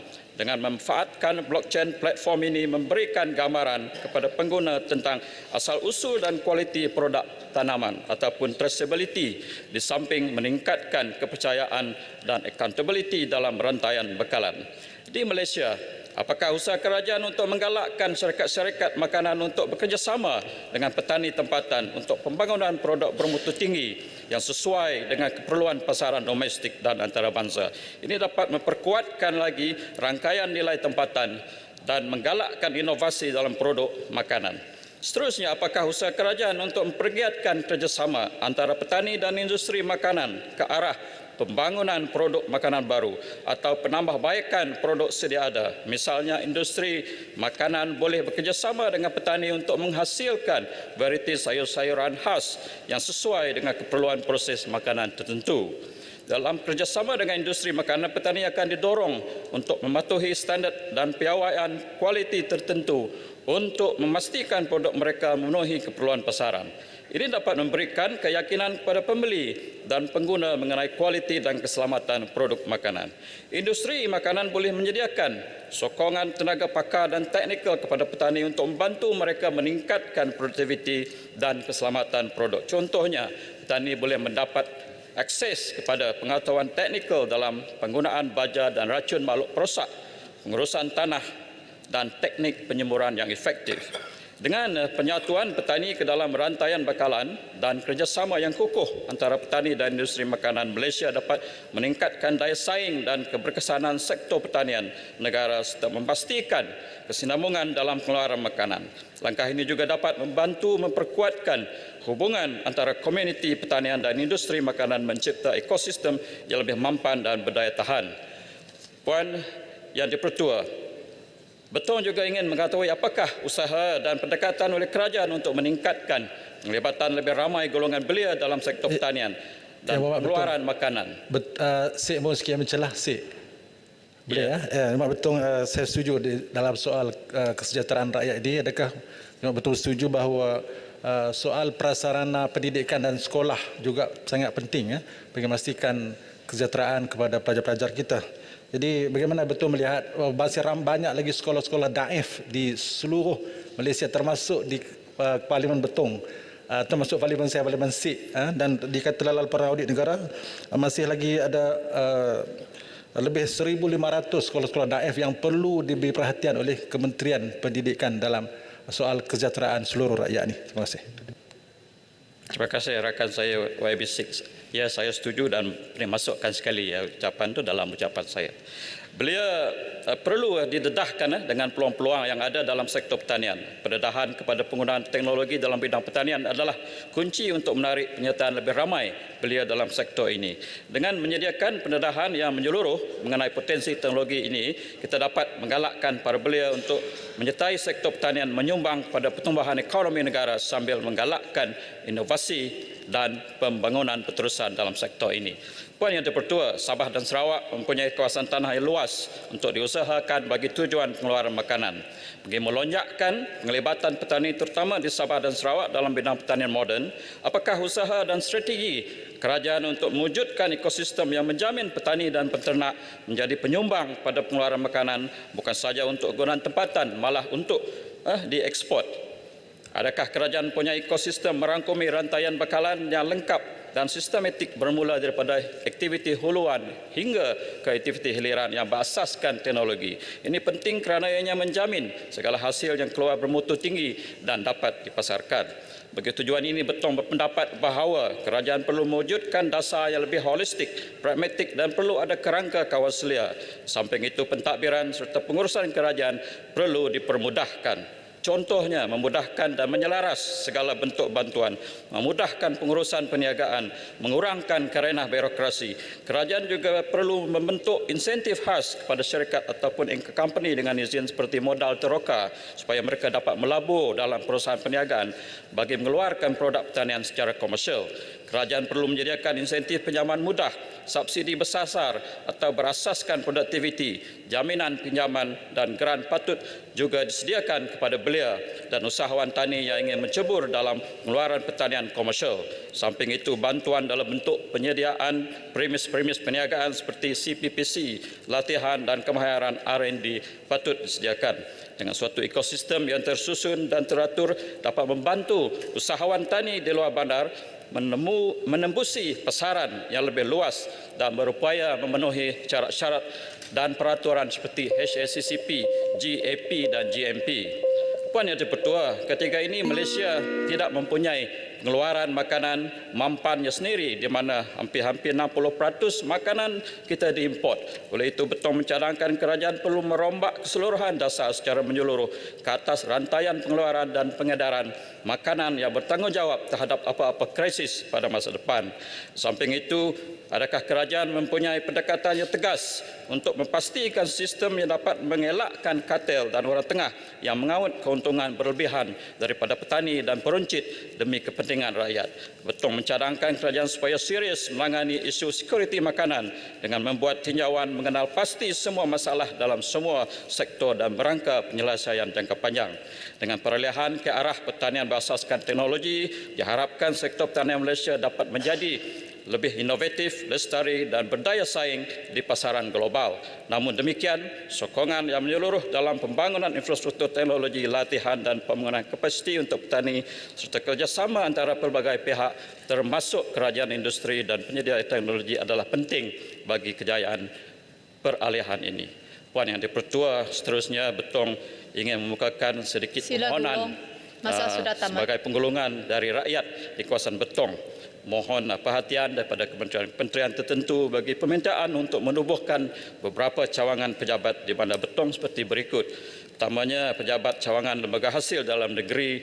Kedua, pejabat cawangan Kementerian Perdagangan Dalam Negeri. Ketiga, pejabat cawangan KWSP. Keempat, pejabat cawangan Mahkamah Tinggi Seksyen di Betong. Dengan pertambahan penduduk dan kepesatan pembangunan semenjak Betong dia naik taraf ke peringkat bahagian lebih 20 tahun yang lalu, pejabat-pejabat tersebut amatlah diperlukan dengan segera. Akhirnya, sekali lagi Betong nak bertanya mengenai cadangan penubuhan sebuah politeknik konvensional, memandangkan politeknik Metro Betong yang ada sekarang kurang sesuai dan kerana tidak ada kemudahan asrama untuk pelajar. Dengan ini, Betong mohon menyokong. Sekian, terima kasih. Terima kasih Yang Berhormat Betong. Saya jemput Yang Berhormat Kemaman.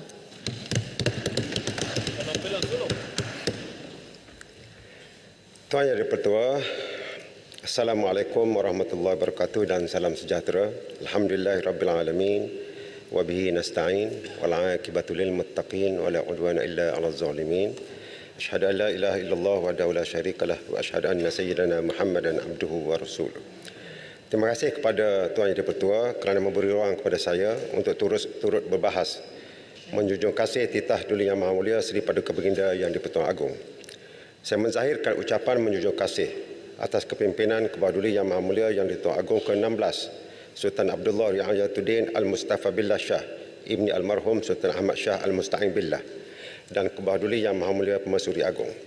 Seterusnya saya merakamkan ucapan setinggi-tinggi tahniah atas pelantikan Kebawah Duli Yang Maha Mulia Seri Paduka Baginda Yang Di-Pertuan Agong Sultan Ibrahim sebagai Seri Paduka Baginda Yang Di-Pertuan Agong ke-17 dan Kebawah Duli Yang Maha Mulia Seri Paduka Baginda Raja Permaisuri Agong Raja Zahri Sofia.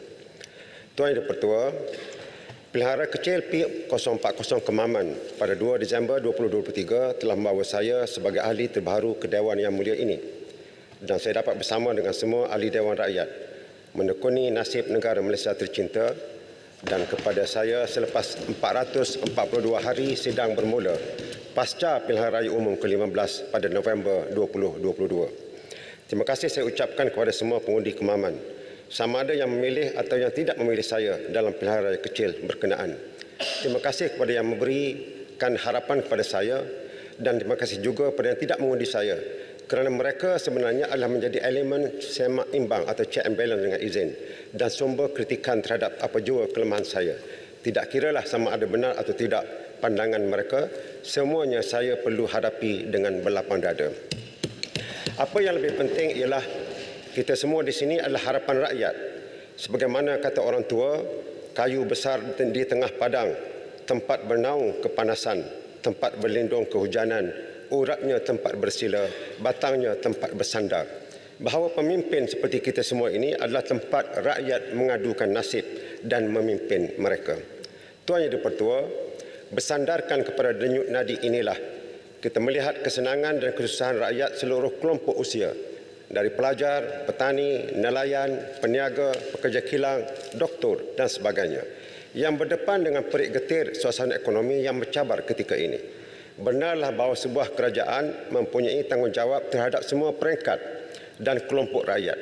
Kerajaan memang perlu menambah sumber keuangan negara kerana ianya adalah asas untuk membangunkan ekonomi, keperluan dan sosial rakyat. Tetapi biarlah penambahan hasil negara ini tidak dengan memberi tekanan kepada rakyat awam yang perit kehidupan mereka, menerusi pelaksanaan cukai luar jangka dengan kadar yang membebankan seperti SST dan lain-lainnya di masa yang tidak sesuai ini. Kerajaan juga hendaklah mempunyai mekanisme khusus agar syarikat-syarikat yang mendapat keuntungan besar dan bank-bank perlu memainkan peranannya lebih lagi untuk membantu rakyat Malaysia. Bukan sahaja bercakap berkenaan dengan keuntungan mereka di setiap akhir tahun keuangan. Kita tidak menafikan realiti semasa bahawa permasalahan ekonomi ini sedang berlaku. Selain daripada isu polisi ekonomi, struktur ekonomi fiskal, sistem percukaian dan terdapat puluhan perkara lagi yang sepatutnya menjadi pertimbangan kerajaan untuk ditangani dengan penuh keterbukaan, termasuklah isu kehidupan beragama, isu sosial dan pendidikan, keharmonian kaum, hala tuju sains dan teknologi dalam menentukan teknologi strategik atau strategik teknologi dengan izin yang mesti dibangunkan, keterjaminan makanan, kemajuan sukan dan sebagainya. Kerajaan mungkin merasakan bahawa mereka tahu dan boleh menyelesaikan semua perkara. Tetapi ketika berdepan dengan saat kritikal seperti ini, pendekatan dan inisiatif non-partisan dan bipartisan atau non-partisan and bipartisan initiatives dengan izin wajar diterokai sebagaimana dalam keadaan tertentu diamalkan di negara maju ketika mereka berdepan dengan suasana yang getir. Tuan Yang di-Pertua, Perlembagaan Persekutuan semasa ini digubal telah menetapkan konsep muafakat kuasa kerajaan persekutuan dan kerajaan negeri dengan adanya senarai persekutuan, senarai negeri dan yang paling penting telah dengan jelas menyatakan bahawa suatu kerjasama mesti berlaku dengan wujudnya senarai bersama. Senarai bersama inilah yang memerlukan libat urus dan perbincangan, perkongsian maklumat, semuanya atas saling percaya mempercayai tanpa kecurigaan perbezaan politik. Pengukuhan konsep federalisme ini adalah merupakan perkara asas terpenting yang memerlukan satu reformasi struktur dan reformasi institusi yang menyeluruh untuk memastikan negeri-negeri yang membentuk Malaysia berada di landasan kompetitif yang akhirnya membawa Malaysia ke tahap yang lebih baik. Banyak perkara yang memerlukan kajian semula dan reformasi struktur ini. Sebagai contoh yang mudah, cukai yang dikenakan kepada rakyat semakin bertambah dalam banyak bentuk dan kadarnya semakin bertambah. Tetapi kadar pemberian ikut kepala kepada negeri mengikut jadual 10 Perlembagaan Persekutuan ataupun Akta 622 masih pada kadar yang lama sejak tahun 2002. Oleh yang demikian, kajian semula wajar dilakukan. Saya sedar bahawa isu ini telah dibangkitkan sebelum ini oleh Pasir Mas dan Pendang serta di Dewan Negara. Tetapi jawapannya tetap sama, iaitu ianya belum mahu dikaji semula. Walaupun kita tidak nafikan bahawa pemberian yang lain bertambah seperti pemberian berdasarkan tahap pembangunan ekonomi, infrastruktur dan kesejahteraan hidup ataupun yang dikenali dengan nama tahap pemberian peruntukan maris dan pemberian Ecological Fiscal Transfer EFT dengan izin, tetapi ianya tidak menjawab persoalan pokok terhadap kadar yang sudah lama dalam jadual 10. Contohnya, 100,000 pertama penduduk dibayar RM72 satu kepala. RM500,000 penduduk yang berikutnya hanyalah RM10.20 seorang dan seterusnya. Di masa yang sama, suatu reformasi yang menyeluruh perlu dilaksanakan yang mungkin melibatkan pindaan terhadap jadual 9 dan jadual 10 Perlembagaan Persekutuan untuk memberi lebih peranan dan autonomi terhad atau limited autonomy dengan izin kepada kerajaan negeri yang lebih dekat dengan rakyat di bawah bagi menangani masalah rakyat, manakala kerajaan pusat memfokuskan kepada perkara-perkara besar seperti keselamatan, pertahanan, luar negara, kesihatan dan lain-lain. Saya tidak akan memperincikan maksud autonomi yang lebih luas bagi negeri di sini kerana masa yang sangat terhad, tapi keseluruhan perkara ini memerlukan libat urus dan perundingan yang serius ke arah reformasi institusi atau institutional reform dengan izin dan reformasi struktur atau structural reform yang sebenar. Tuan Yang Dipertua, sudah tiba masanya kita meninggalkan budaya politik diskriminasi akibat warna parti politik dan pilihan yang dibuat oleh rakyat dalam sesuatu proses demokrasi pilihan raya. Dan ini adalah satu bentuk reform atau tajdid yang semestinya berlaku dalam negeri dan negara kita jika kita bercakap ingin menjadi sebuah negara yang diyakini. Diskriminasi terpilih atau selected discrimination dengan izin seperti ini adalah budaya lama kolot politik balas dendam yang membawa negara kita ke belakang dan jauh dari keharmonian. Yang menjadi mangsa akhirnya adalah rakyat yang tidak berdosa. Akibatnya berlakulah sifat dendam-mendendam dan melahirkan reaksi tindak balas yang hanya boleh memuaskan hati tetapi tidak akan menguntungkan sesiapa. Di masa yang sama harus juga diingat bahawa negara Malaysia dibentuk menerusi gabungan negeri-negeri yang ada di dalamnya. Negeri ada maruah dan peranannya dalam membina Malaysia dan bukannya sebagai warga kelas 2 dalam pembentukan Malaysia. Jika tidak dibendung, kitaran ganas atau vicious cycle dengan izin akan terus berulang dan berulang.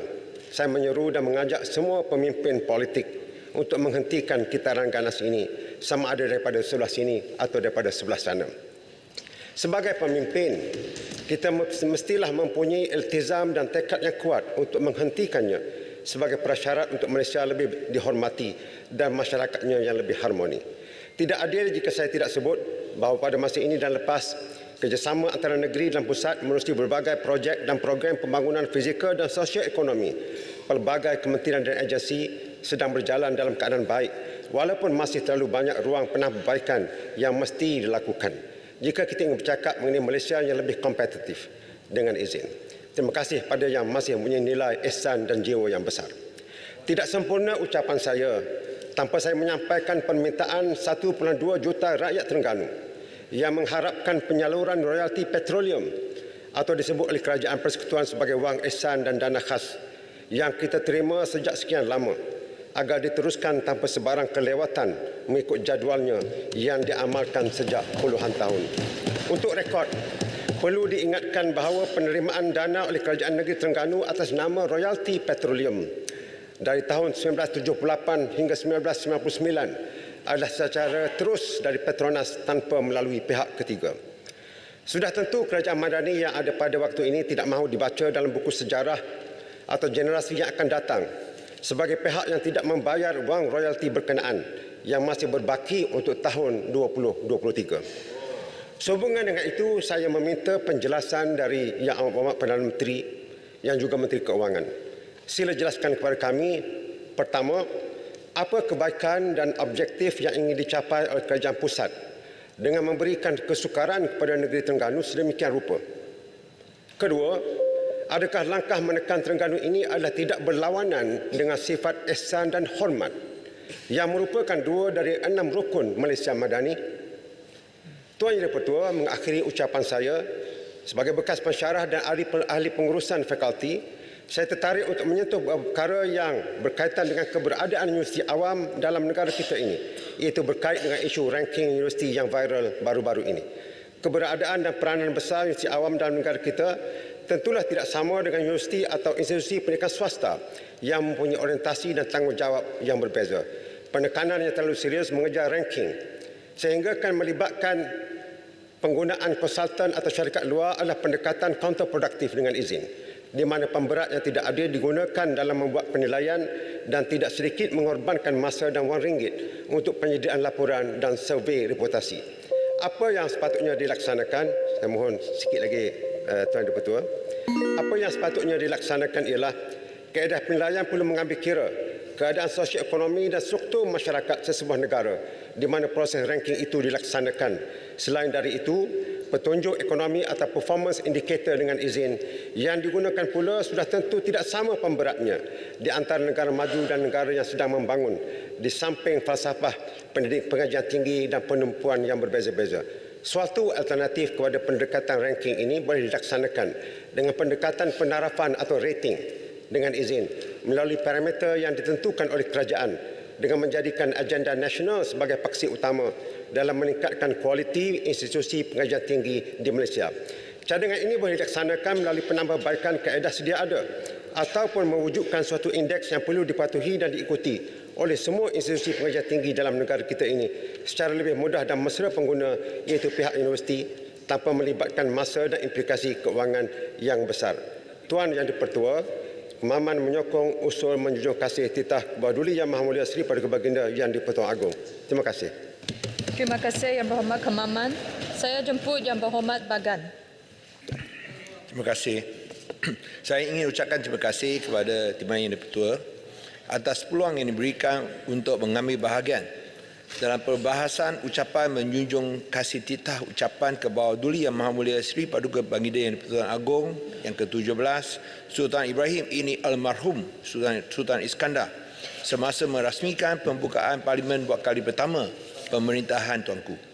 Sebelum saya memulakan ucapan saya ingin mengucapkan setinggi-tinggi penghargaan yang tiada terhingga kepada Kebawa Duli Yang Maha Mulia Sultan Pahang dan Tengku Ampuan Pahang yang telah menaungi negara dan rakyat sebagai Yang di-Pertuan Agong yang ke-16 dengan penuh adil dan bijaksana, khususnya mengharungi cabaran pandemik COVID-19 dan mengatasi kemelut politik yang menyaksikan 4 Perdana Menteri Malaysia dilantik oleh Tuanku dalam tempoh 5 tahun pemerintahan Tuanku.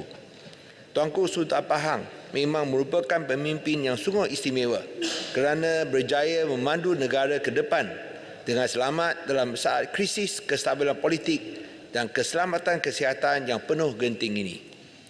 Sebagai rakyat yang setia, kita harus menjunjung titah Tuanku Yang di-Pertuan Agong yang ke-17 untuk membela nasib seluruh rakyat tanpa kira latar belakang. Ketegasan Tuanku terselah bila ditekankan bahawa Tuanku tidak akan melayan sebarang permintaan dari mana-mana pihak yang cuba mengganggu gugat kestabilan politik negara, serta semua pihak mestilah menghormati kerajaan perpaduan yang telah pun dibentuk. Oleh demikian, saya ingin menyarankan ahli parlimen tidak kira daripada pembangkang ataupun kerajaan agar tidak ingkar atau hianati pesanan Tuanku supaya janganlah bermain politik. Kalau nak, tunggulah masa pilihan raya yang akan datang. Sebaliknya, kita haruslah kukuhkan perpaduan negara dan pihak ekstremis dan resis tidak seharusnya terus menghasut rakyat dengan memainkan isu 3R. Tumpuan utama harus diberikan kepada kemajuan ekonomi dan kemakmuran rakyat. Banyak petunjuk ekonomi negara menunjukkan prestasi yang menggalakkan dalam tahun 2023 seperti kadar pengangguran rendah 3.3%, kadar inflasi rendah 2.5%, jumlah pelaburan yang diluluskan terbesar sebanyak 329.5 bilion ringgit dan ekspor negara meningkat ke 1.43 trilion ringgit. Akan tetapi nilai bantuan ringgit tidak mencerminkan prestasi ekonomi yang menggalakkan ini bila ia terus jatuh menjunam ke tahap paling rendah sejak 1998 sebanyak RM4.80 untuk $1 Amerika Syarikat. Ini disebabkan oleh faktor luaran seperti jurang kadar faedah di antara OPR Malaysia dan faedah Amerika Syarikat sebanyak 2.25% hingga 2.5% dan juga prestasi ekonomi negara yang lebih lembap berbanding dengan Amerika Syarikat kerana China merupakan rakan perdagangan negara terbesar. Faktor luaran yang mempengaruhi pasaran tukaran wang asing ini diambil kira oleh penganalisa ekonomi dan kewangan yang tidak lihat penurunan nilai mata wang ringgit begitu serius seperti mana yang didakwa oleh pihak pembangkang kerana tidak ada sebarang penurunan taraf kredit atau downgrade of credit ratings oleh agensi antarabangsa. Ini tidak sama dengan keadaan di mana kredit rating negara diturunkan atau downgrade oleh Fitch Ratings pada Disember 2020 di bawah pemerintahan kerajaan dahulu di mana Bagor menjadi Perdana Menteri. Sungguh pun masa itu nilai mata wang ringgit tidak jatuh dengan begitu besar sekali. Kredit downgrade ini semasa Bagor menjadi Perdana Menteri lebih serius kerana membayangkan prestasi ekonomi yang lebih membimbangkan. Sehingga kita masih ingat Ada yang miskin dan susah, kibarkan bendera putih, minta tolong. Oleh itu, sekiranya pihak pembangkang termasuk Pak Agong nak menuding jari terhadap kerajaan perpaduan, kononnya tidak tahu uruskan ekonomi. Jangan lupa 4 jari yang menuding balik kerana credit ratings downgrade oleh Fitch Ratings ini semasa beliau menjadi Perdana Menteri masih belum dipulihkan lagi. Akan tetapi, kerajaan perpaduan tidak akan lari daripada tanggungjawab memperkukuhkan nilai mata wang ringgit kerana sememangnya ada kesan negatif kepada rakyat. Yang Berhormat Menteri Kewangan II telah pun bersetuju bahawa Bank Negara bersedia untuk campur tangan dalam pasaran tukaran wang asing dengan reserve asing sebanyak 115 bilion US dollar demi mengukuhkan nilai mata wang ringgit. Di samping itu, kerajaan perpaduan harus melaksanakan reformasi dalam institusi politik dan ekonomi negara untuk memberikan keyakinan bahawa kerajaan memang serius memberikan penekanan kepada produktiviti, kepada daya saingan, kepada bakat sumber manusia dan teknologi bernilai tinggi untuk menjana pembangunan negara yang mampan dan bukannya semata-mata memberikan penekanan kepada belenggu perkauman. Oleh itu, saya ingin mengesyorkan bahawa kerajaan menganjurkan suatu kongres reformasi negara untuk menunjukkan komitmen dan niat yang bulat melaksanakan reformasi institusi. Suatu kongres reformasi negara yang merangkumi semua aspek dan semua pihak adalah perlu agar tidak ada mana-mana kumpulan masyarakat yang rasa mereka tercicir atau terabai. Tuan Yang Dipertua, seperti mana yang dititahkan oleh Tuanku, kita harus menggambling tenaga menjayakan tahun melawat Malaysia 2026. Pihak ekstremis dan rasis tidak harus memainkan isu sensitif yang akan mencacatkan usaha untuk menjadikan pelancongan sebagai salah satu pemangkin pertumbuhan ekonomi. Oleh itu, saya ingin menyarankan negeri dan industri yang hendak jayakan pelancongan ini untuk terus bekerjasama dengan usaha gigih Kementerian Pelancongan. Sedangkan yang mahu bermain politik rasis dan ekstremis boleh terus duduk seperti katak di bawah tempurung. Saya ingin ucapkan terima kasih kepada Yang Berhormat Menteri Pendidikan atas kelulusan dan bantuan untuk membina Sekolah Jenis Kebangsaan Cina Ek Hua di Pulau Pinang. Kita harap bahawa peruntukan pembangunan yang adil dan saksama dapat diberikan kepada semua sekolah vernacular dalam negara ini dan tidak lebih kurang daripada apa yang diberikan oleh kerajaan sebelum ini. Adalah juga diharapkan permohonan kelulusan lesen sekolah baru Sekolah Jenis Menengah Kebangsaan HENI boleh dibenarkan dengan segera kerana ia juga adalah sebuah sekolah kerajaan yang dibina oleh masyarakat tempatan tanpa perbelanjaan kewangan oleh pihak kementerian. Tentang isu DLP atau Dual Language Program, di mana saya telah terima banyak permintaan daripada pihak ibu bapa dan perhatian daripada ibu bapa semua kaum yang mahukan anak-anak mereka belajar sains dan matematik dalam bahasa Inggeris, khususnya untuk anak-anak Malaysia, anak-anak mereka di sekolah menengah, adalah diharapkan kaedah yang dipakai sebelum ini, termasuk oleh kerajaan dahulu, boleh terus diterima pakai, di mana serahkan kepada ibu bapa untuk buat keputusan. Saya mohon agar kerajaan dan Kementerian Pendidikan membenarkan ibu bapa memutuskan sama ada mahukan anak-anak untuk menyertai program DLP ini. Mengapa nak hadkan ibu bapa daripada kebenaran untuk membenarkan anak-anak mengambil bahagian dalam DLP? Sekejap. Sekejap saya habiskan ayat ini. Mengapa nak hadkan bila mereka mahu anak-anak mereka belajar sains dan matematik dalam bahasa Inggeris, bila ia tidak dihadkan sedemikian oleh kerajaan lama?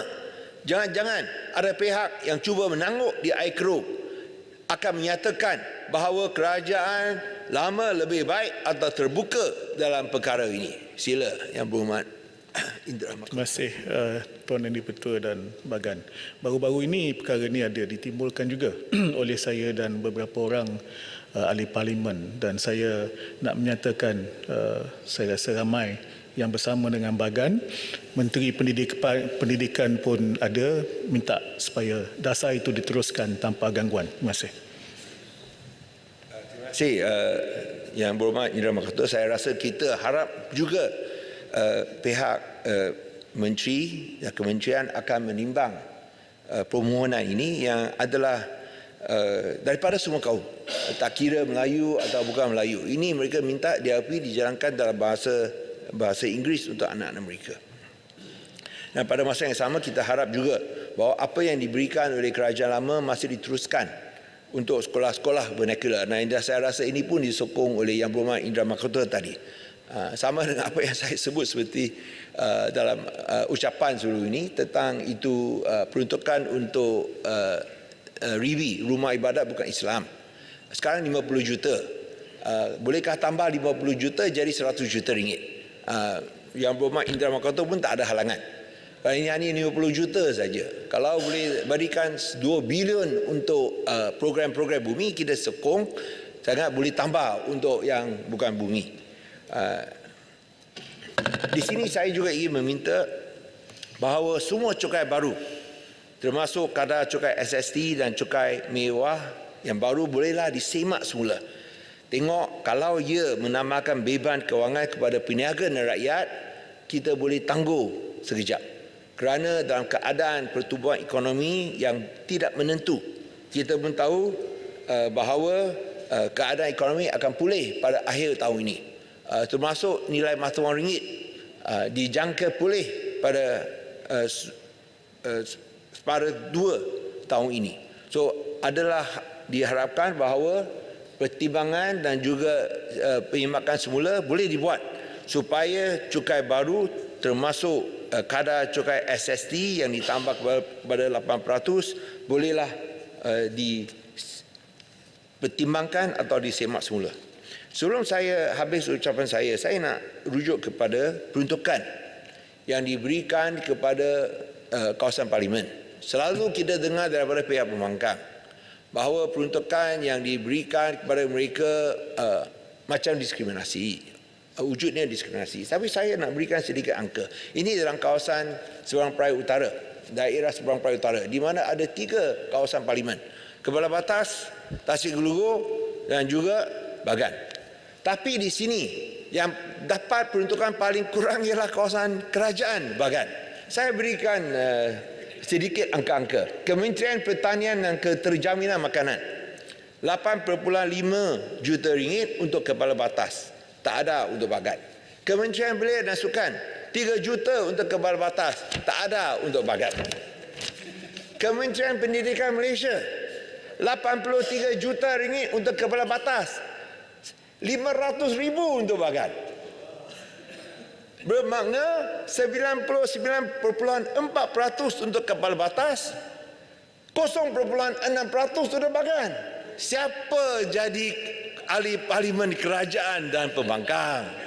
So seakan-akan tak ada sekolah. Takkan tak ada sekolah di kawasan parlimen Bagan. Saya harap menteri tolong boleh menimbang semula perkara ini. Kalau dah bagi kepada sekolah kebangsaan Mat Mandi, di mana saya diberikan peruntukan untuk buat padang bola sepak, 500,000 tak cukup. Sekurang-kurangnya perlu 5 juta kerana keluasan padang 5 juta 4 ekar, lebih 4 ekar. Nak buat pipe dan juga tumbuh rumput, ini perlu sekurang-kurangnya 5 juta. Kita kalau ada buat padang, kita tahu kosnya yang agak tinggi. Kementerian Kesihatan pun dah lihat di sini. Untuk Kepala Batas, dia dapat 6.3 juta. Bagan hanya 3.6 juta ringgit. So kita lihat di sini Kementerian Kemajuan Desa dan Wilayah, Kepala Batas 10 juta, Tasik Gelugor 14.5 juta, Bagan 393,000 ringgit. Hanya 1.6%. Yang kawasan parlimen kerajaan 98.5%. Dan ini saya rasa menunjukkan bahawa memang kawasan pembangkang tidak dianaktirikan. Kementerian Pengajian Tinggi pun serupa. Kepala Batas dan Tasik Gelugur dapat 91% daripada peruntukan sebanyak 25 juta ringgit. Bagan hanya dapat 9% daripada 25 juta ringgit ini. So mana ada wujudnya diskriminasi seperti mana yang didakwa. Sebab sebaliknya mungkin kawasan Parlimen Kerajaan yang rasa mereka tidak dapat peruntukan yang sewajarnya. Nanti saya tak cukup masa, minta maaf. Dan saya harap dalam aspek sekolah, banyak sekolah daif di kawasan Parlimen Bagan, saya harap yang beberapa menteri yang berasal daripada negeri Pulau Pinang boleh berikan sedikit pertimbangan. Nah, saya pun nak menjemput yang beberapa menteri untuk lawat sekolah kalau beliau ada masa. Kita memang sayang sama yang beberapa menteri pendidikan daripada negeri Pulau Pinang ini. Akhirnya yang berhormat Tuan Yang Dipertua, saya nak tutup sebelum menyokong itu titah ucapan titah kasih untuk Duli Yang Maha Mulia Sri Paduka Baginda Yang di-Pertuan Agong. Saya nak menyokong usaha daripada speaker untuk membaca buku rukun negara kerana ini tepat pada masa ini. Dan ini adalah peristiharaan yang dibuat oleh Tuanku Ismail Nasruddin Shah Almarhum yang di-Pertuan Agong masa itu, di mana masa itu Tuanku menyatakan Malaysia ialah sebuah negara yang masyarakatnya terdiri dari berbagai kaum dengan berbagai corak tradisi dan nilai hidup sosial dan kebudayaan, dan demi mencapai perpaduan yang lebih erat, Malaysia dan rakyat harus mendukung cita-cita hendak mencapai perpaduan yang lebih erat di kalangan seluruh masyarakatnya, memelihara satu cara hidup demokratik, mencipta satu masyarakat adil di mana kemakmuran negara akan dapat dinikmati bersama secara adil dan saksama. Ini penting, adil dan saksama, dan menjamin satu cara yang liberal terhadap tradisi kebudayaannya yang kaya dan berbagai corak, dan membina satu masyarakat progresif yang akan menggunakan sains dan teknologi moden. Ini semua tercantik dalam buku rukun negara.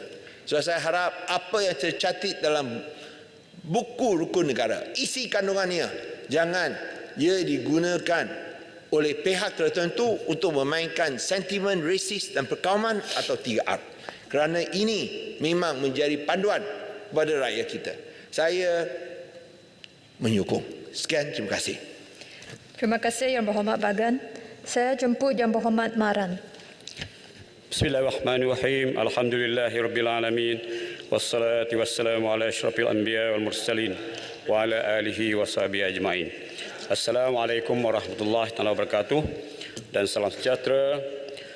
Terima kasih Yang Berhormat Puan Dipertua kerana mengizinkan saya, Ahli Parlimen Maran, wakili seluruh penduduk Parlimen Maran, untuk memanjatkan dan mempersembahkan ucapan tahniah ke hadapan Kebahaduli Yang Maha Mulia Sri Paduka Baginda Tuanku Sultan Ibrahim Ebni Almarhum Sultan Iskandar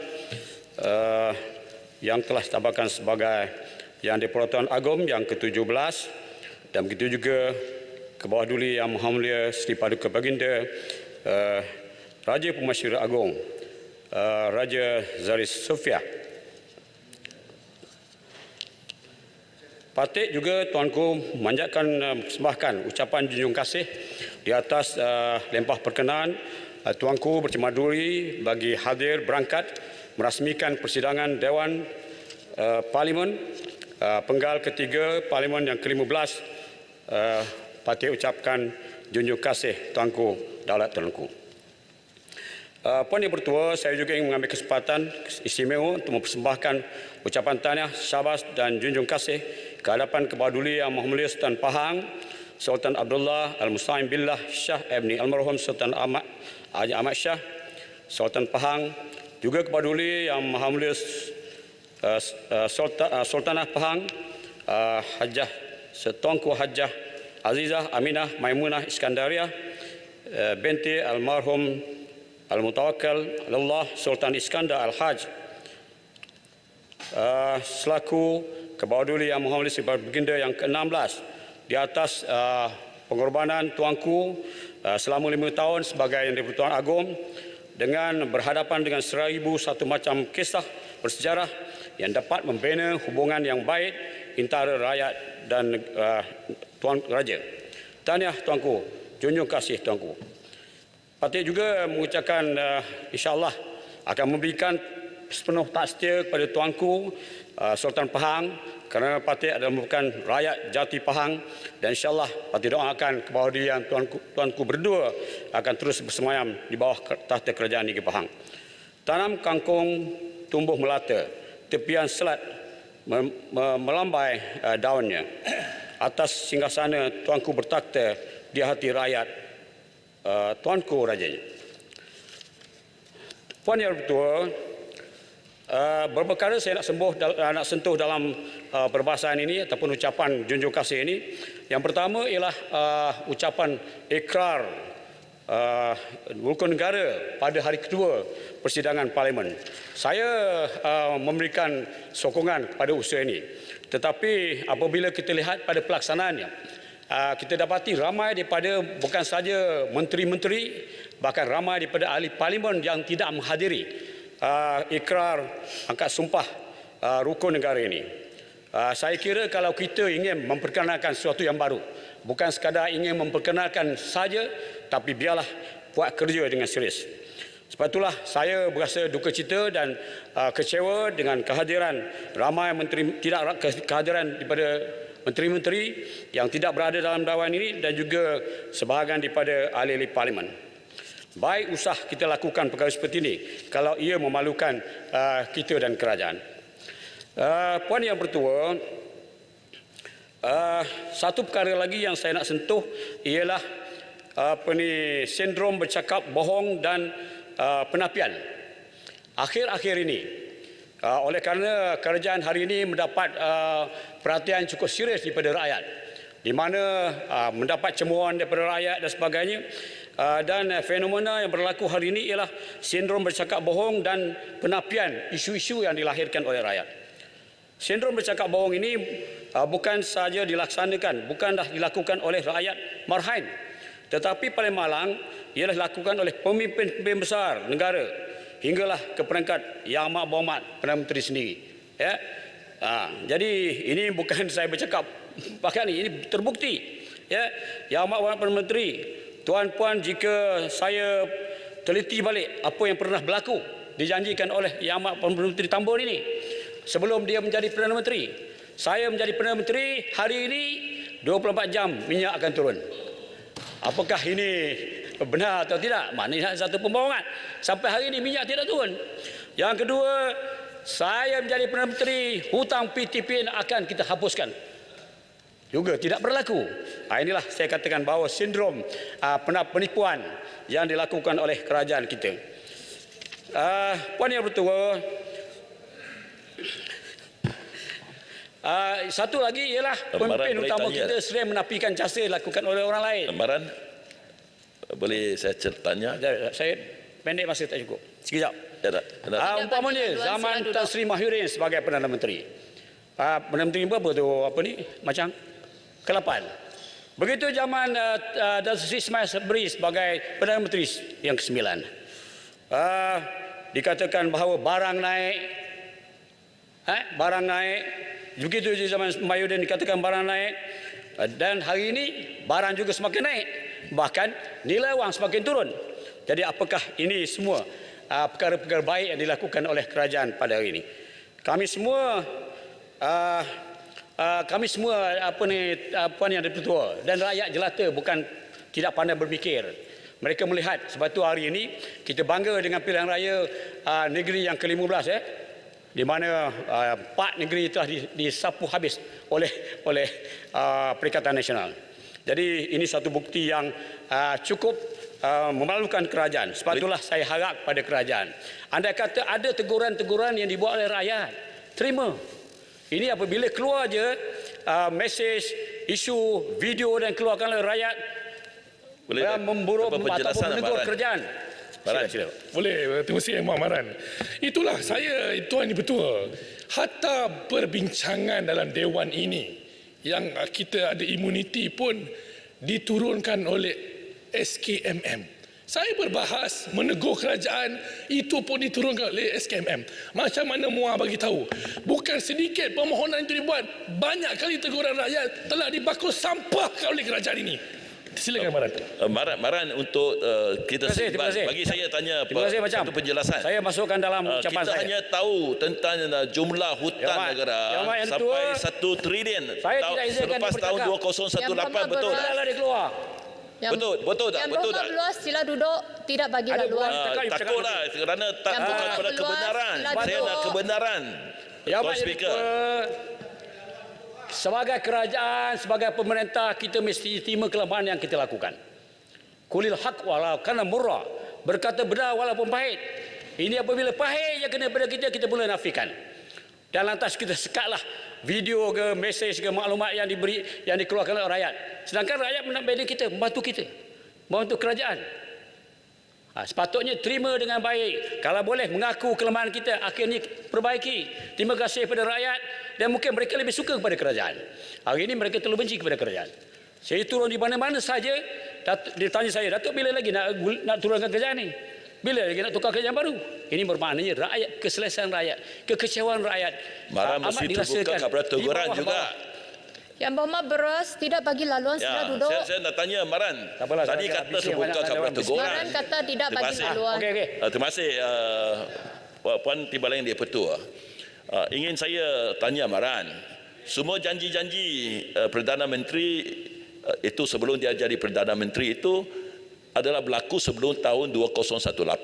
Pasal itu kerajaan tak umumkan hutan dan liability kerajaan sudah menjangkaui 1 triliun. Betul atau tidak?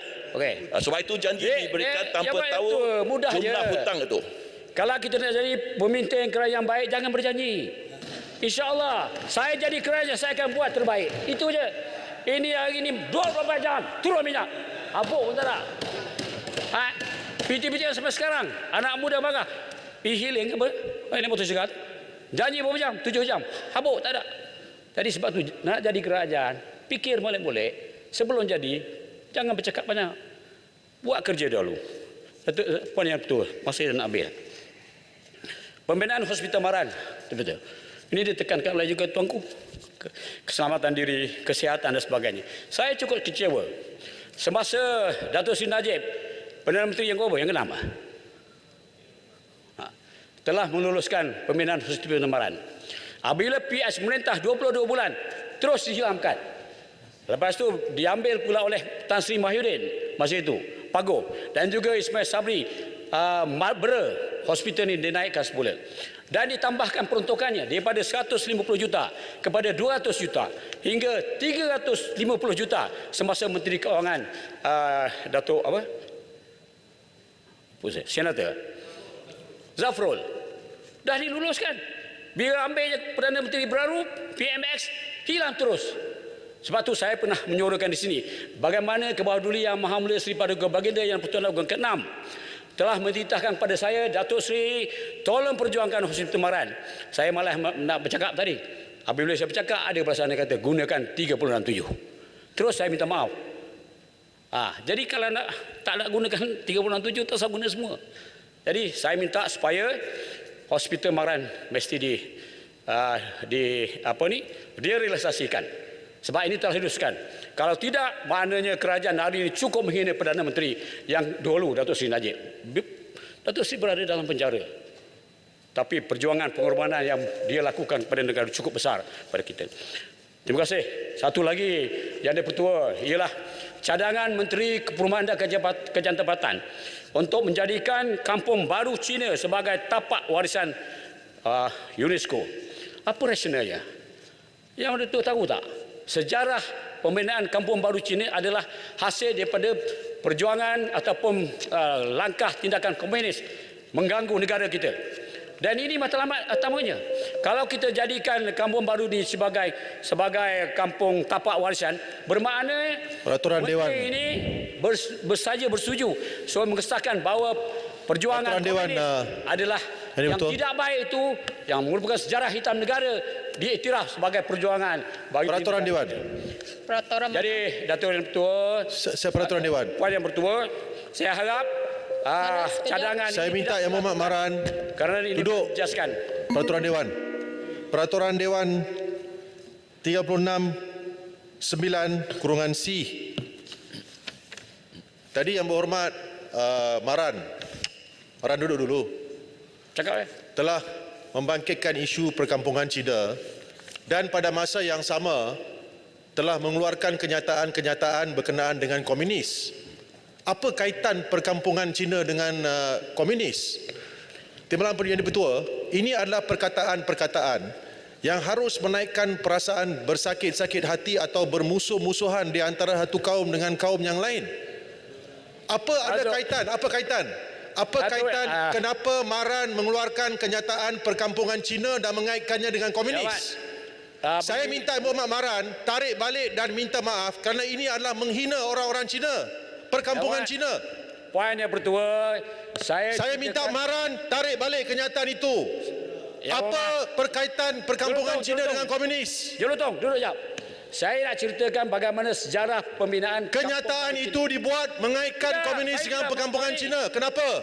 Saya nak beritahu bahawa sejarah penubuhan Kampung Baru Cina dan saya terlibat masa itu. Bagaimana kita nak neutralize pengaruh komunis di kalangan. Timbalan Yang Dipertua, bukan semua. Kita telah mendengar kenyataan itu berulang kali dikatakan mengaitkan perkampungan Cina dengan komunis. Perkampungan saya ceritakan sejarahnya. Saya minta Maran tarik balik kenyataan itu.